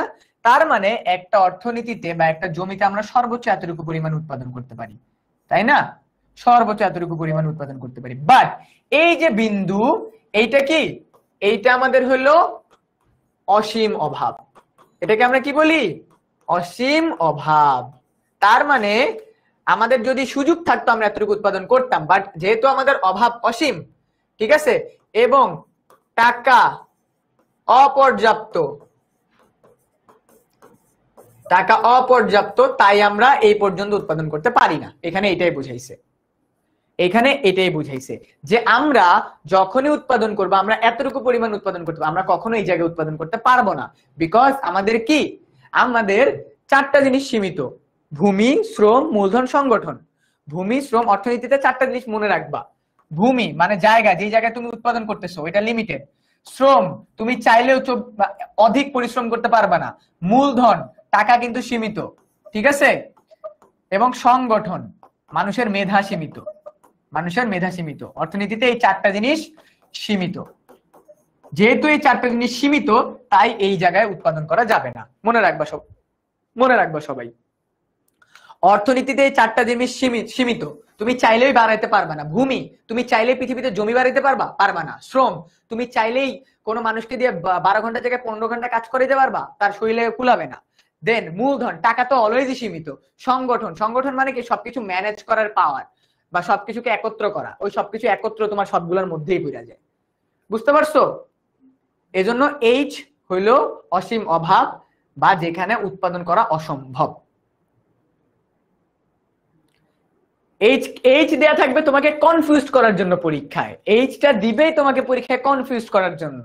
এবং তোমাকে গ নম্বরে প্রশ্ন করবে যে উদ্দীপকের উল্লেখিত চিত্রে এইচ বিন্দুতে কি উৎপাদন করা সম্ভব? তখন তোমাকে ব্যাখ্যা করতে হবে এইটা। তোমাদেরকে প্রশ্ন দিয়ে দিবে এইচ বিন্দুতে কি উৎপাদন সম্ভব, কি উৎপাদন সম্ভব। ওই যে কি উৎপাদন করব, কার জন্য, কিভাবে করব, কার জন্য করব, এটা তোমাদেরকে পরীক্ষায় দিয়ে দিবে যে এইচ বিন্দুতে কি উৎপাদন সম্ভব। তখন তোমরা বলবা না, সম্ভব না, কারণ আমরা জানি অর্থনীতিতে এই চারটা জিনিস সীমিত। তারপরে এক্সপ্লেইন করে দিবা, দ্যাটস ইট। বুঝছো? ক্লিয়ার হইছে না? এবার ক্লিয়ার হয়েছে না? আমাকে একটু জানাও তো। আই গেস এবার তোমাদের সবার ক্লিয়ার হয়েছে। এইগুলাই হলো আমাদের ইকোনমিক্স এর বেসিক। এভাবে করে আমরা বেসিক বিল্ড করি আস্তে আস্তে। আমরা কিন্তু আজকে অনেক কিছু শিখছি, তোমরা কিন্তু বুঝতেছো না। তোমরা যখন বইটা খুলবা তখন তোমরা বুঝবা যে ভাইয়া আমরা অনেক কিছু শিখে ফেলছি। ওকে, আই গেস সবার ক্লিয়ার হয়ে গেছে। আচ্ছা, এইবার কি এইটা আমরা ওই সেম উৎপাদন একই চিত্রের ভিতরে আমরা যদি বিভিন্ন জায়গায় উৎপাদন করি, ঠিক আছে, এটাকে আমরা বলি উৎপাদন সমান রেখে স্থানান্তর। এটা আমরা এখন পড়বো না, এটা আমরা পরে পড়বো। ঠিক আছে, এটা আমরা পরে পড়বো। এই সিমিলারলি এটাও আমরা পরে পড়বো। যেমন মনে করো বাংলাদেশ এই বিন্দুতে সর্বোচ্চ উৎপাদন করে, ভারত এই বিন্দুতে, এইগুলো আমরা এখন দেখবো না। তো সেম আমাদের এই যে একই কথা, একই জিনিস। আচ্ছা, আরো মজার একটা পার্ট, সুযোগ ব্যয়। সবাই খাতায় লেখো সুযোগ ব্যয়। খাতার ভিতরে সবাই লেখো সুযোগ ব্যয়। খুব মজার একটা কনসেপ্ট, এটা খুব মজার একটা কনসেপ্ট, সুযোগ ব্যয়। সবাই খাতার ভিতরে হেডিং দাও সুযোগ ব্যয়। সবাই খাতায় হেডিং দাও সুযোগ ব্যয়। সুযোগ ব্যয়। আমি সংজ্ঞা লিখে দিব, ঠিক আছে, আমি সংজ্ঞা লিখে দিব, এটাই সবাই খাতায় লিখবা। দুটি প্রকল্পে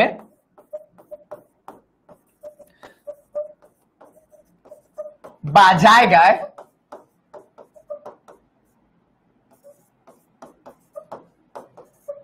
অর্থ বিনিয়োগ না করে,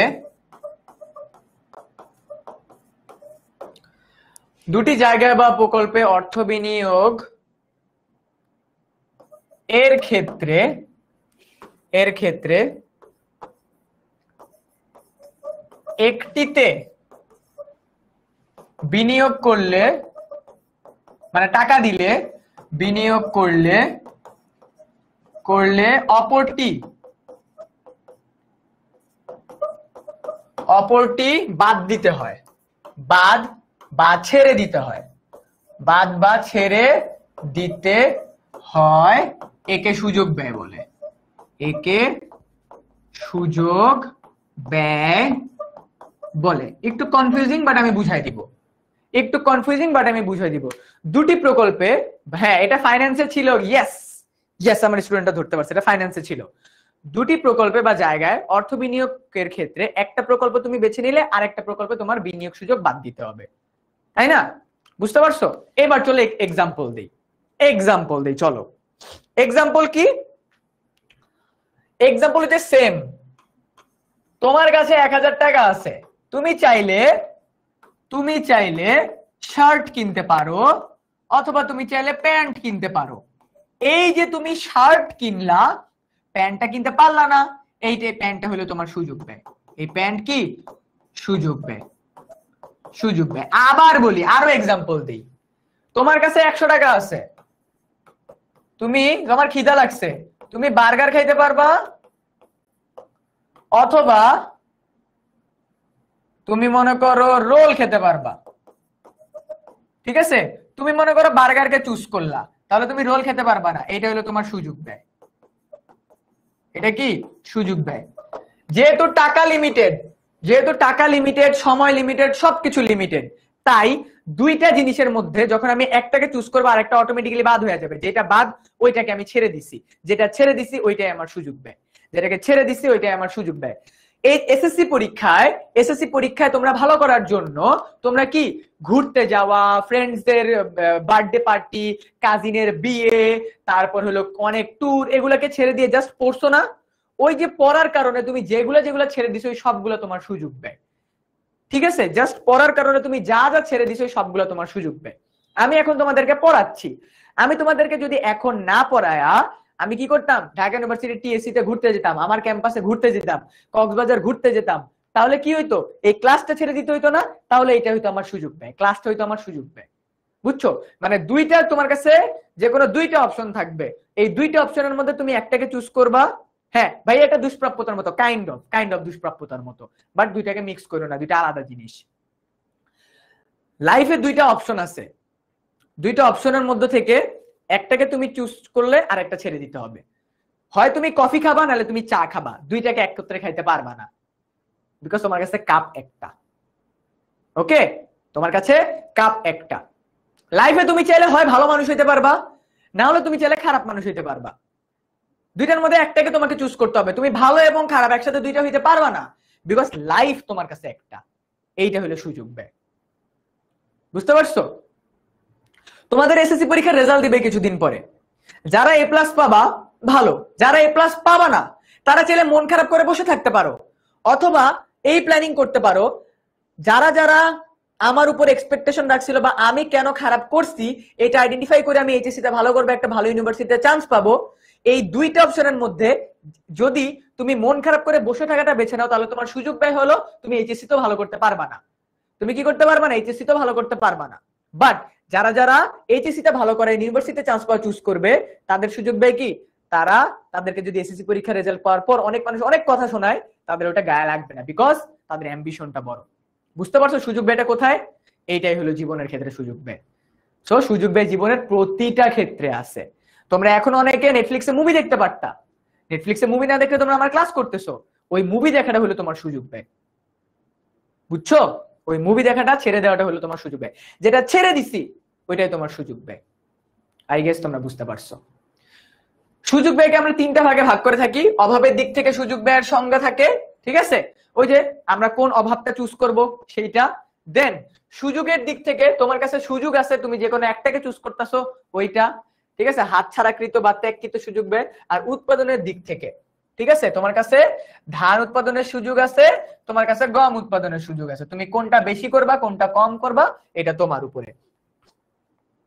একটা বাড়াইলে আরেকটা কমাইতে হবে, একটা কমাইলে আরেকটা বাড়াইতে হবে, এটাই সুযোগ ব্যয়। এখানে সুযোগ ব্যয়ের একটা ম্যাথ আছে, বাট এটা আমরা এখন দেখবো না। আচ্ছা, এটা আমরা এখন দেখবো, এটা ক্লাসের ভিতরে আমরা দেখবো। আমাদের অর্থনীতির সমস্যাগুলো কি কি, চলো আমরা এবার অর্থনীতির সমস্যাগুলো দেখব। চলো এই যে আমাদের অর্থনীতির সমস্যাগুলো কি কি। আমাদের দেশে অর্থনীতির সমস্যা কি কি এটা আমরা বুঝতে চাই না? আমাদের দেশে অর্থনীতির সমস্যাগুলো কি কি? এই যে আমাদের অর্থনীতির সমস্যা, আমাদের অর্থনীতি উপরের দিকে উঠতে পারতেছে না, কারণ কি? এক, সামাজিক শ্রম বিভাগ। তার মানে কি, কে কে বেশি টাকা আর্ন করবে, কে কম টাকা আর্ন করবে, এটা অলরেডি চুজ করে ফেলা হয়েছে। যে বেশি টাকা আর্ন করবে সে বেশি টাকাই আর্ন করবে, যে কম টাকা আর্ন করবে সে কম টাকাই আর্ন করবে, এটা সবার মেন্টালিটি হয়ে গেছে। ঠিক আছে, একটা গরিব ঘরের ছেলে যে স্ট্রাগল করে উপরে আসতে পারে এটা কেউ চিন্তাই করতে চায় না। তার মানে সামাজিক শ্রেণী বিভাগ। গুলশানের মানুষ অনেক টাকা আর্ন করে, ধানমন্ডির মানুষ অনেক টাকা আর্ন করে, বাট তোমার মনে করো আজিমপুরের মানুষ কম টাকা আর্ন করে। এটা মানুষের মাথার একটা টেন্ডেন্সি হয়ে গেছে।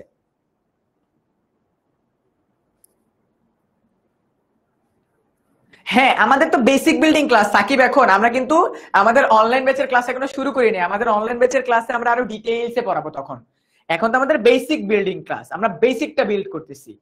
এখন সবকিছু আমার বোঝার দরকার নেই, ঠিক আছে, যখন আমরা একদম ইন্টায়ার ক্লাসের ভিতরে যাব তখন আমরা বুঝবো। আচ্ছা, এরপরে স্বয়ংক্রিয় বাজার। ঠিক আছে, স্বয়ংক্রিয় বাজার বলতে কি বোঝায়? বাজারে একদল মানুষ থাকে যারা কি পুরো বাজারটাকে কন্ট্রোল করে। ঠিক আছে ভাইয়া, বইয়ের মতো না লিখে যদি নিজের মতো করে লিখি তাহলে কি ভালো মার্ক পাবো? হ্যাঁ, ডেফিনেটলি ভালো মার্ক পাবা, বাট এটা তোমাকে মেক শিওর করতে হবে তুমি নিজের ভাষায় লিখলেও গুছায় লিখতেছো। আমি কখনো বইয়ের ভাষায় লিখি নেই, আমি নিজের ভাষায় রাইটটা লিখছি, আমি নিজের ভাষায় রাইটটা লিখছি, ভালো মার্ক পাইছি। ওকে, আমরা দেখতেছিলাম অর্থনৈতিক সমস্যা। প্রথমে সমাজের শ্রেণী বিভাগ, সমাজকে ভাগ করে ফেলা হয়েছে। স্বয়ংক্রিয় বাজার, কে বাজার কন্ট্রোল করবে, কে শোষিত হবে, কে শাসন করবে, সবকিছু বাজারে অলরেডি কন্ট্রোল। পুঁজি কেন্দ্রীকরণ, তার মানে কি আমাদের দেশে যার কাছে মূলধন বেশি, ঠিক আছে, তার কাছে বেশি মানুষ যায়। যার কাছে মূলধন বেশি তার কাছে বেশি মানুষ যায়, যে শ্রম দিতে পারে তার কাছে মানুষ যায় না। এটা আমাদের অর্থনীতির একটা সমস্যা। শ্রেণী বিভক্তিকরণ, ঠিক আছে, আয় বৈষম্য। বিসিএস ক্যাডার ছেলের সাথে ভালো মেয়ের, সুন্দরী মেয়ের বিয়ে হচ্ছে, ঠিক আছে, বিসিএস ক্যাডার ছেলে তার লাইফে সে আর কিছু করুক না করুক, সে লাইফে অনেক ভালো কিছু করছে, বিসিএস ক্যাডার হওয়ার কারণে তার লাইফ শাইন। এটা কি একটা শ্রেণী বৈষম্য না? বাট যেই ছেলেটা বা যেই মেয়েটা তোমার কর্পোরেট জব করতেছে, যে তার মেধা দিয়ে ওখানে টিকছে, হ্যাঁ, সে কি বৈষম্যের শিকার হচ্ছে না? সেও ভালো টাকা আর্ন করতেছে, সেও 1-2 বছর পর ভালো টাকা আর্ন করতেছে। বাট এখানে শ্রেণী বৈষম্যটা কি? সরকারি চাকরিজীবীর র্যাঙ্ক অনেক উপরে দেওয়া হয়, তোমার বেসরকারিদেরকে একদম নিচুতে দেওয়া হয়। এটা শ্রেণী বৈষম্য, এর কারণে আমাদের অর্থনীতি গ্রো করে না। দেন মুনাফা ভিত্তিক উদ্যোগ, মুনাফা ভিত্তিক, সবাই টার্গেট করে টাকা লাগবে টাকা লাগবে টাকা লাগবে, বিজনেস স্টার্টেই আমার মুনাফা লাগবে, বিজনেস স্টার্টেই আমার মুনাফা লাগবে। তুমি মনে করো আজকে একটা বিজনেস স্টার্ট করলা, তুমি যদি মুনাফা যা আসে তা যদি পকেটের ভিতরে রেখে দাও, তাহলে কি তোমার ওই টাকাটাকে আবার রিইনভেস্ট হচ্ছে? এই রিইনভেস্টমেন্ট হয় না। মুনাফা ভিত্তিক উদ্যোগের কারণে কি হয় না জানো? টাকাটা রিইনভেস্ট হয় না। এই রিইনভেস্ট না হওয়ার কারণে আমাদের ইকোনমি উপরের দিকে ওঠে না। আর হলো অবাধ প্রতিযোগিতা, যে যার মতো পারতেছে। যে যখন পেঁয়াজের দাম যখন বাড়ে, একজন বলে 100 টাকা, একজন বলে 120 টাকা, একজন বলে 130 টাকা, একজন বলে 140 টাকা, একজন 150 টাকা, 200 টাকা, 300 টাকা, 500 টাকা মতো চলে যায়, তাই না? এটা হলো অবাধ প্রতিযোগিতা, কোনো বাজারে শৃঙ্খলা নাই, যে যার মতো পারে দাম বাড়ায় দেয়, যে যার মতো পারে দাম বাড়ায় দেয়। এগুলার কারণে আমাদের অর্থনীতি সমস্যার সম্মুখীন হয়। এগুলার কারণে কি হয়? আমাদের অর্থনীতি সমস্যা। এগুলো বেসিক কয়েকটা সমস্যা, আরো অনেক ক্যাটাগরির সমস্যা আছে, আরো অনেক ক্যাটাগরির সমস্যা আছে।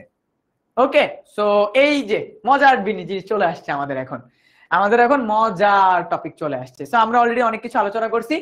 ধনতান্ত্রিক অর্থ ব্যবস্থা আমরা সবাই জানি, আমাদেরকে একদম একটা বেসিক এক্সাম্পল দিই। ধনতান্ত্রিক অর্থ ব্যবস্থা মানে হলো যে অর্থ ব্যবস্থা, আমরা জানি আমাদের কাছে কয়েকটা অর্থ ব্যবস্থা আছে, ঠিক আছে? আমাদের কাছে, আমরা স্বয়ংক্রিয় দাম ব্যবস্থাটা এখন দেখবো না, আমরা ক্লাসের ভিতরে দেখবো এটা। আচ্ছা, ধনতান্ত্রিক, সমাজতান্ত্রিক, মিশ্র, ইসলামী, ঠিক আছে? আমরা এবার এখানে তোমাদের তো স্লাইডে দেয়াই আছে, বাট আমরা একটু মজার ওয়েতে শিখবো, আমরা একটু মজার ওয়েতে শিখবো। ওকে, আমাদের অর্থ ব্যবস্থা, আমাদের কি অর্থ ব্যবস্থা, অর্থ ব্যবস্থা, আমাদের অর্থনীতিতে 4টা অর্থ ব্যবস্থা আছে, সবাই খেয়াল করো। 4টা অর্থ ব্যবস্থা, মানে পৃথিবীতে টোটাল 4টা অর্থ ব্যবস্থা। একটা হলো ধনতান্ত্রিক, একটা হলো ধনতান্ত্রিক, একটা হলো সমাজতান্ত্রিক, আমি এখানে সবগুলো বুঝাই দিব। একটা হলো মিশ্র, আর একটা হলো ইসলামী। খেয়াল করো, ধনতান্ত্রিক অর্থ ব্যবস্থা মানে কি? যেখানে যেখানে সরকার কর্তৃক, ঠিক আছে, যেখানে সরকার কর্তৃক বিধিনিষেধ দিয়ে দেয়া হয়, বাট ফ্রিডম থাকে, বাট কি ফ্রিডম থাকে, ফ্রিডম আছে। তার মানে কি, এই ধনতান্ত্রিক অর্থ ব্যবস্থায় তুমি যত ইচ্ছা মুনাফা ভোগ করতে পারবা। ধনতান্ত্রিক অর্থ ব্যবস্থায় কি মুনাফা ভোগী, মুনাফা ভোগী। তার মানে ধনতান্ত্রিক অর্থ ব্যবস্থা বলতে বোঝাচ্ছে যে সরকার বলে দেয় তুমি নিজের ইচ্ছা মতো চলতে পারবা। মানে ইটস লাইক কি ছাড়া গরু, গরুকে ছেড়ে দিলে গরু যেমন যে কোনো খেতে যায় খাইতে পারে, এই ধনতান্ত্রিক অর্থ ব্যবস্থা হলো কাইন্ড অফ সেম। যে এই অর্থ ব্যবস্থায় যারা যারা তোমার উৎপাদন করে, বিনিয়োগ করে, তাদেরকে সরকার বলে দেয় যে আই জাস্ট ওয়ান্ট মুনাফা, আমার ইকোনমিতে আমি জাস্ট মুনাফা চাই, তাই এরা যত ইচ্ছা মুনাফা কামানোর জন্য যা খুশি করতে পারে, ঠিক আছে? এটা হলো ধনতান্ত্রিক অর্থ ব্যবস্থা। সমাজতান্ত্রিক অর্থ ব্যবস্থা কি? সমাজতান্ত্রিক অর্থ ব্যবস্থা হলো উত্তর কোরিয়া। তোমরা তো সবাই কিম জং উনকে চিনো, তাই না? উত্তর কোরিয়া। তো উত্তর কোরিয়া কি করে? উত্তর কোরিয়াতে কি হয়? উত্তর কোরিয়াতে কিম জং উন সবকিছু বলে দেয় যে তুমি এত টাকা আর্ন করতে পারবা, এত টাকা আর্ন করলে তুমি শহরে থাকতে পারবা, এত টাকা আর্ন করলে তোমাকে গ্রামে থাকতে হবে। তার মানে যখন সরকার কর্তৃক সবকিছু কি করে দেওয়া হয়, রুলস রেগুলেশনস দিয়ে দেওয়া হয়, রুলস রেগুলেশনস, সকল রুলস রেগুলেশনস দিয়ে দেওয়া হয়, তাকে আমরা বলি সমাজতান্ত্রিক, তাকে আমরা বলি সমাজতান্ত্রিক। তার মানে কি এইটা হলো বাবা মায়ের অবাধ্য সন্তান। ধনতান্ত্রিক অর্থ ব্যবস্থা হলো বাবা মায়ের অবাধ্য সন্তান, সে ছাড়া গুরু, তাকে বের করে দিছে, যাও বাবা তুমি যা ইচ্ছা কর। তোরে আমি আর মামার যে কয়েকবার বাবা মার কথা না শুনলে বাবা কি বলে, যা তোর নিজের জীবন তুই তোর নিজের মতো গুছায় নে। এটা হলো ধনতান্ত্রিক অর্থ ব্যবস্থা। আর সমাজতান্ত্রিক অর্থ ব্যবস্থা কি? এই যে সন্ধ্যা 6টার মাগরিবের আজানের মধ্যে ঘরে ঢুকবা, মাগরিবের আজানের পর ঘরে আসলে আর ঘরে ঢুকতে পারবা না, এটাকে বলা সমাজতান্ত্রিক অর্থ ব্যবস্থার উদাহরণ। সেম, যে অর্থ ব্যবস্থায় সরকার কর্তৃক সবকিছু নির্ধারণ করে দেওয়া হয়। আর মিশ্র কি? মিশ্র মানে হইলো ধনতান্ত্রিক, ঠিক আছে, এই যে তোমার ধনতান্ত্রিক আর সমাজতান্ত্রিকের একত্র। তার মানে কি এখানে ফ্রিডমও আছে, রুলস এন্ড রেগুলেশনও আছে। মানে কি যতই তুমি ঘুরি উপরে উড়াও, নাটাই কিন্তু আমার হাতে, ঠিক আছে? তুমি ঘুরি উঠতে উঠতে উঠতে উঠতে একদম মহাকাশে যেতে পারবা, বাট টানটা যখন আমি দিব, নাটাই তো আমার কাছে, টান আমি দিলে আমার কাছে চলে আসতে হবে, ঠিক আছে? তার মানে এখানে কি মিশ্র অর্থ ব্যবস্থা মানে হলো এখানে সরকার তোমাকে উৎপাদনের ফ্রিডমও দিবে এবং কিছু রুলস এন্ড রেগুলেশনও দিয়ে দিবে যে তুমি দাম এতটুকু পর্যন্ত বাড়াতে পারবা, এতটুকু পর্যন্ত বাড়াতে পারবা না। ঠিক আছে। এন্ড ইসলামী অর্থব্যবস্থা আমরা সবাই জানি, ইসলামী শরিয়া মোতাবেক যে অর্থব্যবস্থা বা যে অর্থনীতি পরিচালিত হয় তাকে ইসলামী অর্থব্যবস্থা বলা হয়। এবং এখানে সুদ নিষিদ্ধ। এখানে কি? এখানে সুদ নিষিদ্ধ। ঠিক আছে, এখানে হলো সুদ নিষিদ্ধ। বুঝতে পারছো? এই চারটা নিয়ে আর কারো কোনো কনফিউশন আছে বলো তো? এইবার তোমরা আমাকে বলবা বাংলাদেশে কোন অর্থব্যবস্থা আছে। এইবার তোমরা আমাকে বলবা বাংলাদেশে কোন অর্থব্যবস্থা আছে, বলো দেখি, বলো দেখি। এবার আমাকে তোমরা বলো বাংলাদেশে কোন অর্থব্যবস্থা আছে, দেখি কে গেস করতে পারে রাইটটা।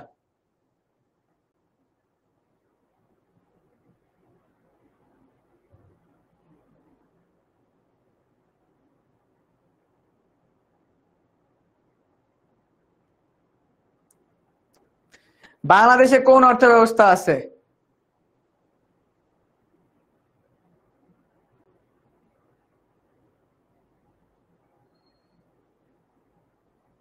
বলো দেখি বাংলাদেশে কোন অর্থব্যবস্থা আছে, কে বলতে পারবা? একটু মাথা খাটাইলেই পেরে পেরে যাবা। বাংলাদেশে কোন অর্থব্যবস্থা আছে? মিশ্র অর্থব্যবস্থা। সামিয়া তাবাসসুম, ইয়েস। সমাজতান্ত্রিক না, বাংলাদেশে মিশ্র অর্থব্যবস্থা। বাংলাদেশে মিশ্র, বাংলাদেশে মিশ্র, মিশ্র। বিকজ বাংলাদেশের সরকার ফ্রিডমও দেয়, রুলস এন্ড রেগুলেশনও দেয়। বাংলাদেশের সরকার ফ্রিডমও দেয়, রুলস এন্ড রেগুলেশনও দেয়। বাংলাদেশ মিশ্র অর্থব্যবস্থা। বাংলাদেশ মিশ্র অর্থব্যবস্থা। ইয়েস, বাংলাদেশ মিশ্র অর্থব্যবস্থা। হ্যাঁ, বাংলাদেশ মিশ্র অর্থব্যবস্থা বিদ্যমান। সবাই রাইট অ্যান্সার দিয়েছো। বাংলাদেশে মিশ্র অর্থব্যবস্থা বিদ্যমান। ঠিক আছে, বাংলাদেশে মিশ্র অর্থব্যবস্থা বিদ্যমান। এইটা সবাই বুঝতে পারছো? এইটা সবার কাছে ক্লিয়ার হইছে? আমাকে একটু জানাও তো, এটা এই চারটা সবার কাছে ক্লিয়ার? এই চারটা সবার কাছে ক্লিয়ার হইছে? বলো আমাকে, সবাই বুঝতে পারছো নাকি? আমাকে যে সেটা বলো, জি ভাইয়া ক্লিয়ার, জি ভাইয়া ক্লিয়ার। একটু বললেই হবে, এতটুকু বললেই হবে, জি ভাইয়া ক্লিয়ার। বাই দ্য ওয়ে, আজকের ক্লাসের যেই মোমেন্টটা তোমাদের ভালো লাগতেছে যে অর্থনীতি ভাইয়ার এই পোর্শনটা অনেক ভালোভাবে পড়াইছে, এটা কিন্তু তোমরা তোমাদের এইচএসসি 27 স্টার স্টুডেন্ট গ্রুপে রিভিউ দিবা। আমি সবার রিভিউ করব, বিকজ আমাদের যেহেতু এটা ফর দ্য ফার্স্ট টাইম আমরা আনছি, আমি চাই আমার সকল স্টুডেন্ট ওই গ্রুপটার ভিতরে সবাইকে জানাক যে তোমরা চাও না তোমাদের সাথে আরো অনেক স্টুডেন্ট একসাথে লেখাপড়া করুক। আমি চাই, ঠিক আছে, আমি চাই আমার সাথে আরো অনেক স্টুডেন্ট একসাথে লেখাপড়া করুক। সো ওই গ্রুপটার ভিতরে জানাইতে হবে, ওই গ্রুপটার ভিতরে জানাইতে হবে যে আজকের ক্লাসে আমাদের বেসিক বিল্ডিং ক্লাস শুরু হয়ে গেছে ইকোনমিক্স। যারা যারা ক্লাসটা করতেছো না, মিস করতেছো। ঠিক আছে, ক্লাসের যেই মোমেন্ট ভাল লাগে স্ক্রিনশট নাও, তোমার মতামত লেখো, পোস্ট করো। বল উপরে লিখবা তোমার economics basic building class 1 started, mission started, economics mission started, এভাবে করে লিখে পোস্ট করবা। এন্ড যারা যারা কি জয়েন করতেছে না তাদের কি কি লস হবে এগুলাও তোমরা লিখে পোস্ট করতে পারো। ঠিক আছে, বুঝতে পারছো? ওকে ডান, আমি দেখবো কে কে রিভিউ দেয়। আচ্ছা, সো এখানে তোমাদের বেসিক আলোচনা করে দিছি সবগুলা নিয়ে। ঠিক আছে, আচ্ছা ইসলামী অর্থব্যবস্থাও দিয়ে দিছি। এরপর আমাদের আরো একটা জিনিস আছে। এইবার বলো তো, এইবার কি ইকোনমিক্স একটু সহজ মনে হচ্ছে না? পোস্ট রিভিউ পোস্ট করে না ভাই, অ্যাপ্রুভ করে না? আমি অ্যাপ্রুভ করব, আমি অ্যাপ্রুভ করব। আজকেও কি আগুন লাগাবো? হ্যাঁ আজকেও আগুন লাগাবা মিম, আজকেও আগুন লাগাবা। পোস্ট আমি অ্যাপ্রুভ করব ভাইয়া, গ্রুপের অ্যাডমিন আমি, আমার ক্লাস আমি পোস্ট অ্যাপ্রুভ করব। তোমরা জাস্ট ভালোভাবে লিখে পোস্ট করবা। সাকিব, গ্রুপের অ্যাডমিন এখন আমি, ঠিক আছে? সো আমার ক্লাস আমি অ্যাপ্রুভ করে দিব। বাস জাস্ট আই ওয়ান্ট প্রপারলি লিখতে হবে। গ্রুপের অ্যাডমিন আমি, ওকে? গ্রুপের অ্যাডমিন আমি, পোস্ট অ্যাপ্রুভ করার দায়িত্ব আমার, জাস্ট পোস্ট করার দায়িত্ব তোমার। ওই গ্রুপে আজকেও আগুন লাগাইতে হবে যে ইকোনমিক্স ক্লাস স্টার্টেড, আগুন লাগাইতে হবে গ্রুপটাতে। এইবার বলো তো, ইকোনমিক্স আজকে বেসিক বিল্ডিং ক্লাস মোটামুটি করতে করতে এবার কি একটু ফিল এরকম আসতেছে না যে হ্যাঁ পারবো, পারবো মনে হচ্ছে না? আজকে যতটুকু আলোচনা করলাম জানো, তোমার ফার্স্ট চ্যাপ্টারের, ঠিক আছে, তোমার ফার্স্ট চ্যাপ্টারের 80% শেষ।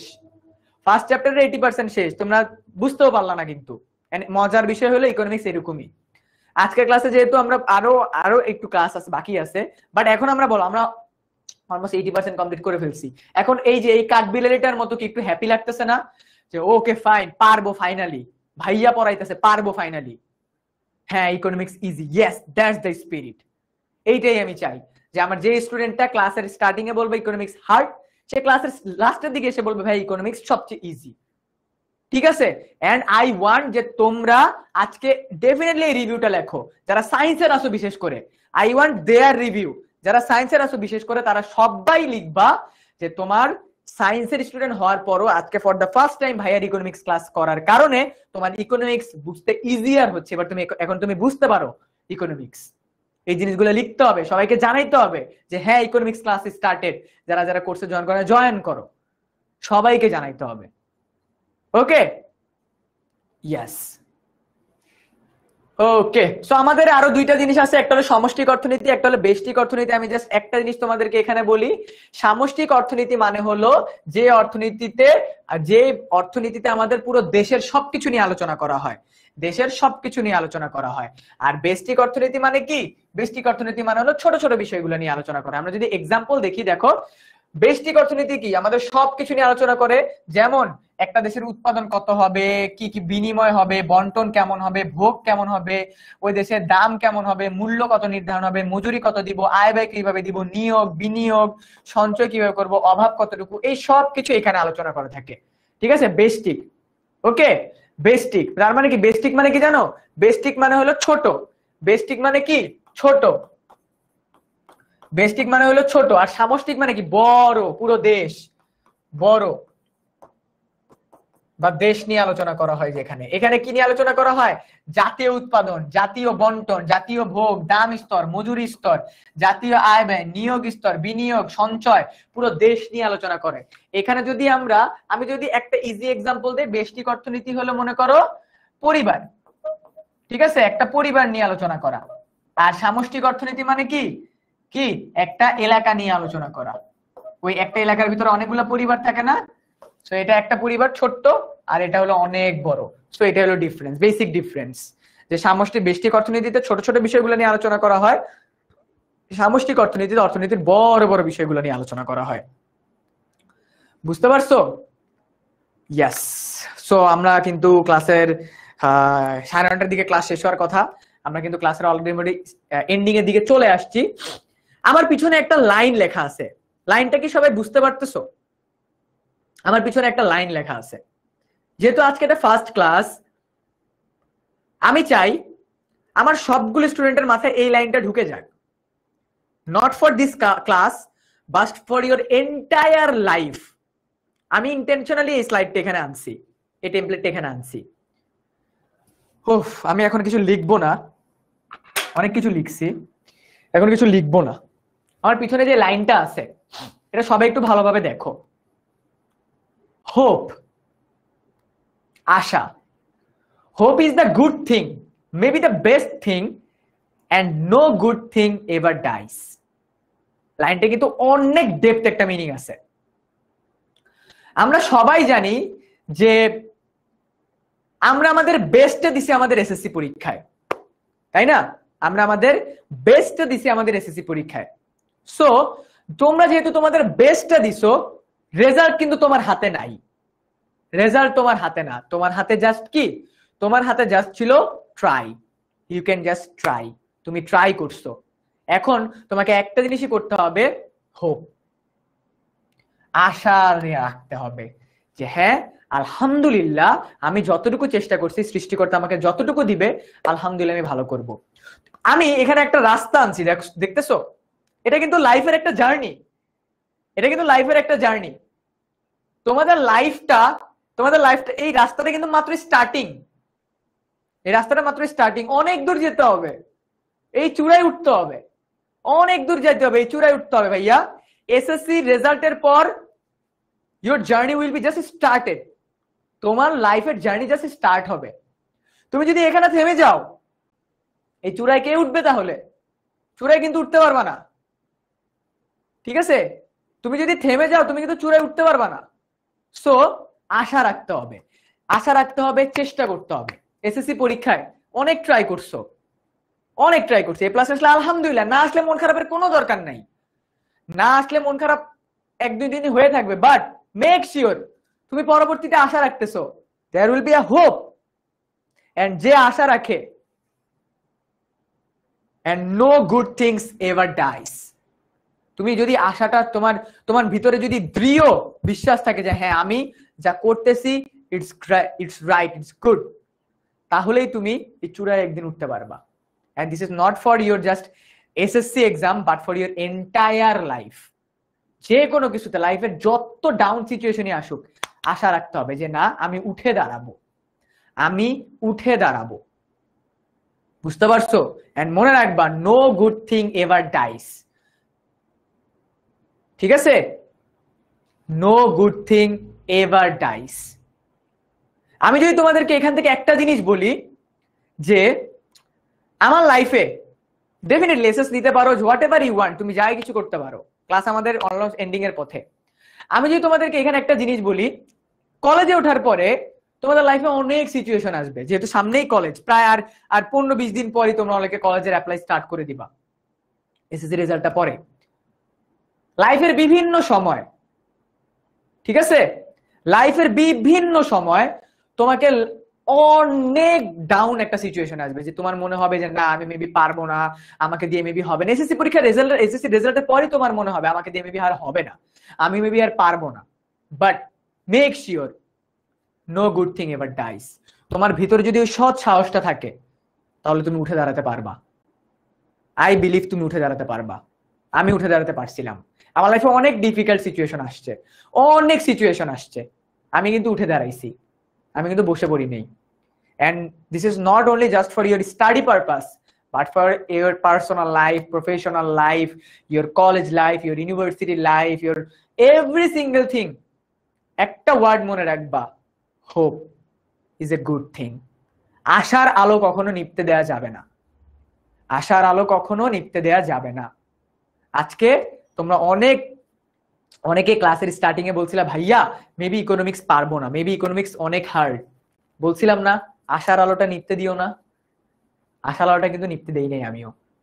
তোমাদের জাস্ট একটা জিনিসই করতে হবে, ভাইয়ার কথা মতো চলতে হবে।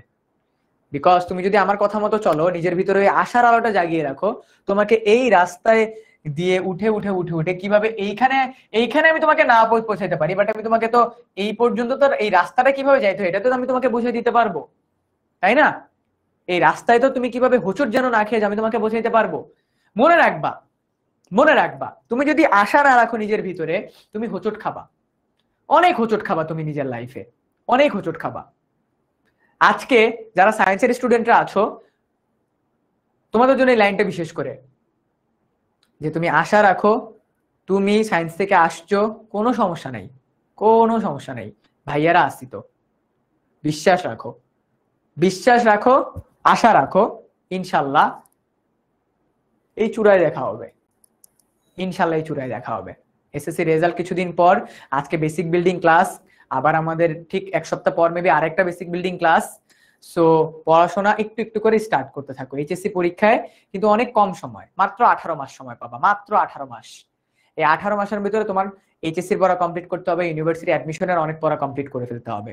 সো আজকে তোমরা দেখলা ভাইয়া তোমাদেরকে কিভাবে ইকোনমিক্স পড়াই, আরো ইন ডেপথে আরো ভালোভাবে পড়াবো। বাট আজকে যে বিষয়গুলো তোমাদেরকে পড়াইছি, এন্ড মোস্ট ইম্পর্টেন্টলি যে আশার আলোটা তোমাদের ভিতরে আমি জাগাইছি, এইটাকে নিভতে দেওয়া যাবে না through out your admission journey. আমাকে কথা দিচ্ছ তো সবাই যে ভাইয়া আপনি যেভাবে বলতেছেন, যেভাবে করে পড়াচ্ছেন, সেইভাবে করেই পড়বো। বুঝতে পারতেছো? এন্ড তোমাদের সবাইকে একটা জিনিস আমি বলবো, আজকের ক্লাসে রিভিউটা তোমরা সবাই দিবা, সবাই ডেফিনেটলি রিভিউ দিবা। বিকজ আমি চাই পুরো বাংলাদেশের স্টুডেন্টদেরকে, মানবিক বিভাগের পুরো বাংলাদেশের স্টুডেন্টদেরকে জানাইতে যে ইকোনমিক্স ক্লাস আমরা কতটা ইফেক্টিভ ওয়েতে নিচ্ছি, আমরা কতটা ভালোভাবে ইকোনমিক্স ক্লাস নিচ্ছি। ঠিক আছে? বুঝতে পারছো? সো কে কে আছো আমার সাথে বলো, কে কে আছো আমার সাথে? ওই গ্রুপটাতে আজকে আগুন জ্বালাবা, ওই গ্রুপটাতে আজকে একদম ফায়ার স্টার্ট করে দিবা। বলো কে কে আসো, কে কে আসো আমার সাথে, কে কে আছো আমার সাথে আমাকে একটু জানাও, কে কে আমার সাথে আছো আমাকে একটু জানাও। রিভিউ কে কে দিবা আমাকে একটু জানাও। আমি কিন্তু ক্লাস থেকে বের হয়ে রিভিউ গুলা দেখাই স্টার্ট করবো, রিভিউ গুলো অ্যাপ্রুভ করা স্টার্ট করবো।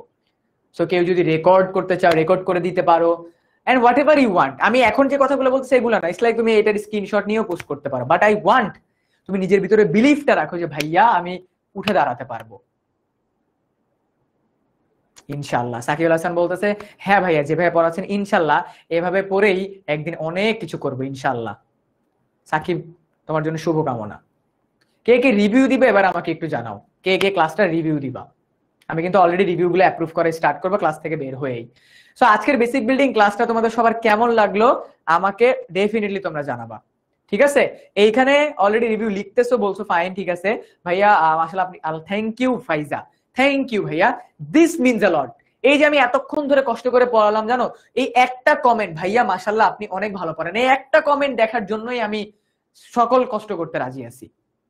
ইটস লাইক আই ওয়ান্ট, আমি যে জায়গায় আটকাইছি আমার কোন স্টুডেন্ট সেই জায়গায় আটকাবে না, এই আশাটা নিয়ে আমি পড়ানো স্টার্ট করছি, এই আশাটা নিয়ে আমি পড়ানো স্টার্ট করছি। ওকে, আই ওয়ান্ট, যেহেতু আজকে আমাদের first class, I want this to be memorable to every single person, to every single person, যে ভাইয়া প্রথম ক্লাসে বলছিল আশাহত হওয়া যাবে না, কখনো আশাহত হওয়া যাবে না। Hope is a good thing, maybe the best thing, and no good thing ever dies. লাইনটা সবাই মনে রাখবা। আজকে যেহেতু আমাদের ফার্স্ট বেসিক বিল্ডিং ক্লাস, আমি চাই তোমরা সবাই এই ক্লাসটাকে মনে রাখো, মানে এই স্পিরিটটাই তোমাদের সব সময় তোমাদের সাথে থাকো, ঠিক আছে? তোমাদের সাথে থাকো। সো অলরেডি তোমরা রিভিউটা দিতে থাকো, আমি রিভিউগুলো দেখতে থাকি, এন্ড অবশ্যই যে কোনো প্রবলেমে ভাইয়া তোমাদের সাথে অলওয়েজ তোমাদের গ্রুপটাতে আসি, জাস্ট ফ্রেন্ডদেরকে জানাও, তোমাদের সকল ফ্রেন্ডদেরকে জানাও, তোমাদের সকল ফ্রেন্ডদেরকে জানাও যে ইকোনমিক্স একটা কোর্স এসেছে, and I guarantee each one of you that this is the best course of economics in the entire country. এটা আমার কনফিডেন্স, আমি জানি আমি কতটুকু এফোর্ট দিয়ে পড়াইতে পারি, ঠিক আছে? সো সবাই ভালো থাকো, সুস্থ থাকো, ইনশাআল্লাহ তোমাদের সাথে পরবর্তী ক্লাসে দেখা হবে, ঠিক আছে? ভাইয়া আমার আপনার ক্লাস সারাদিন করতে রাজি আছি।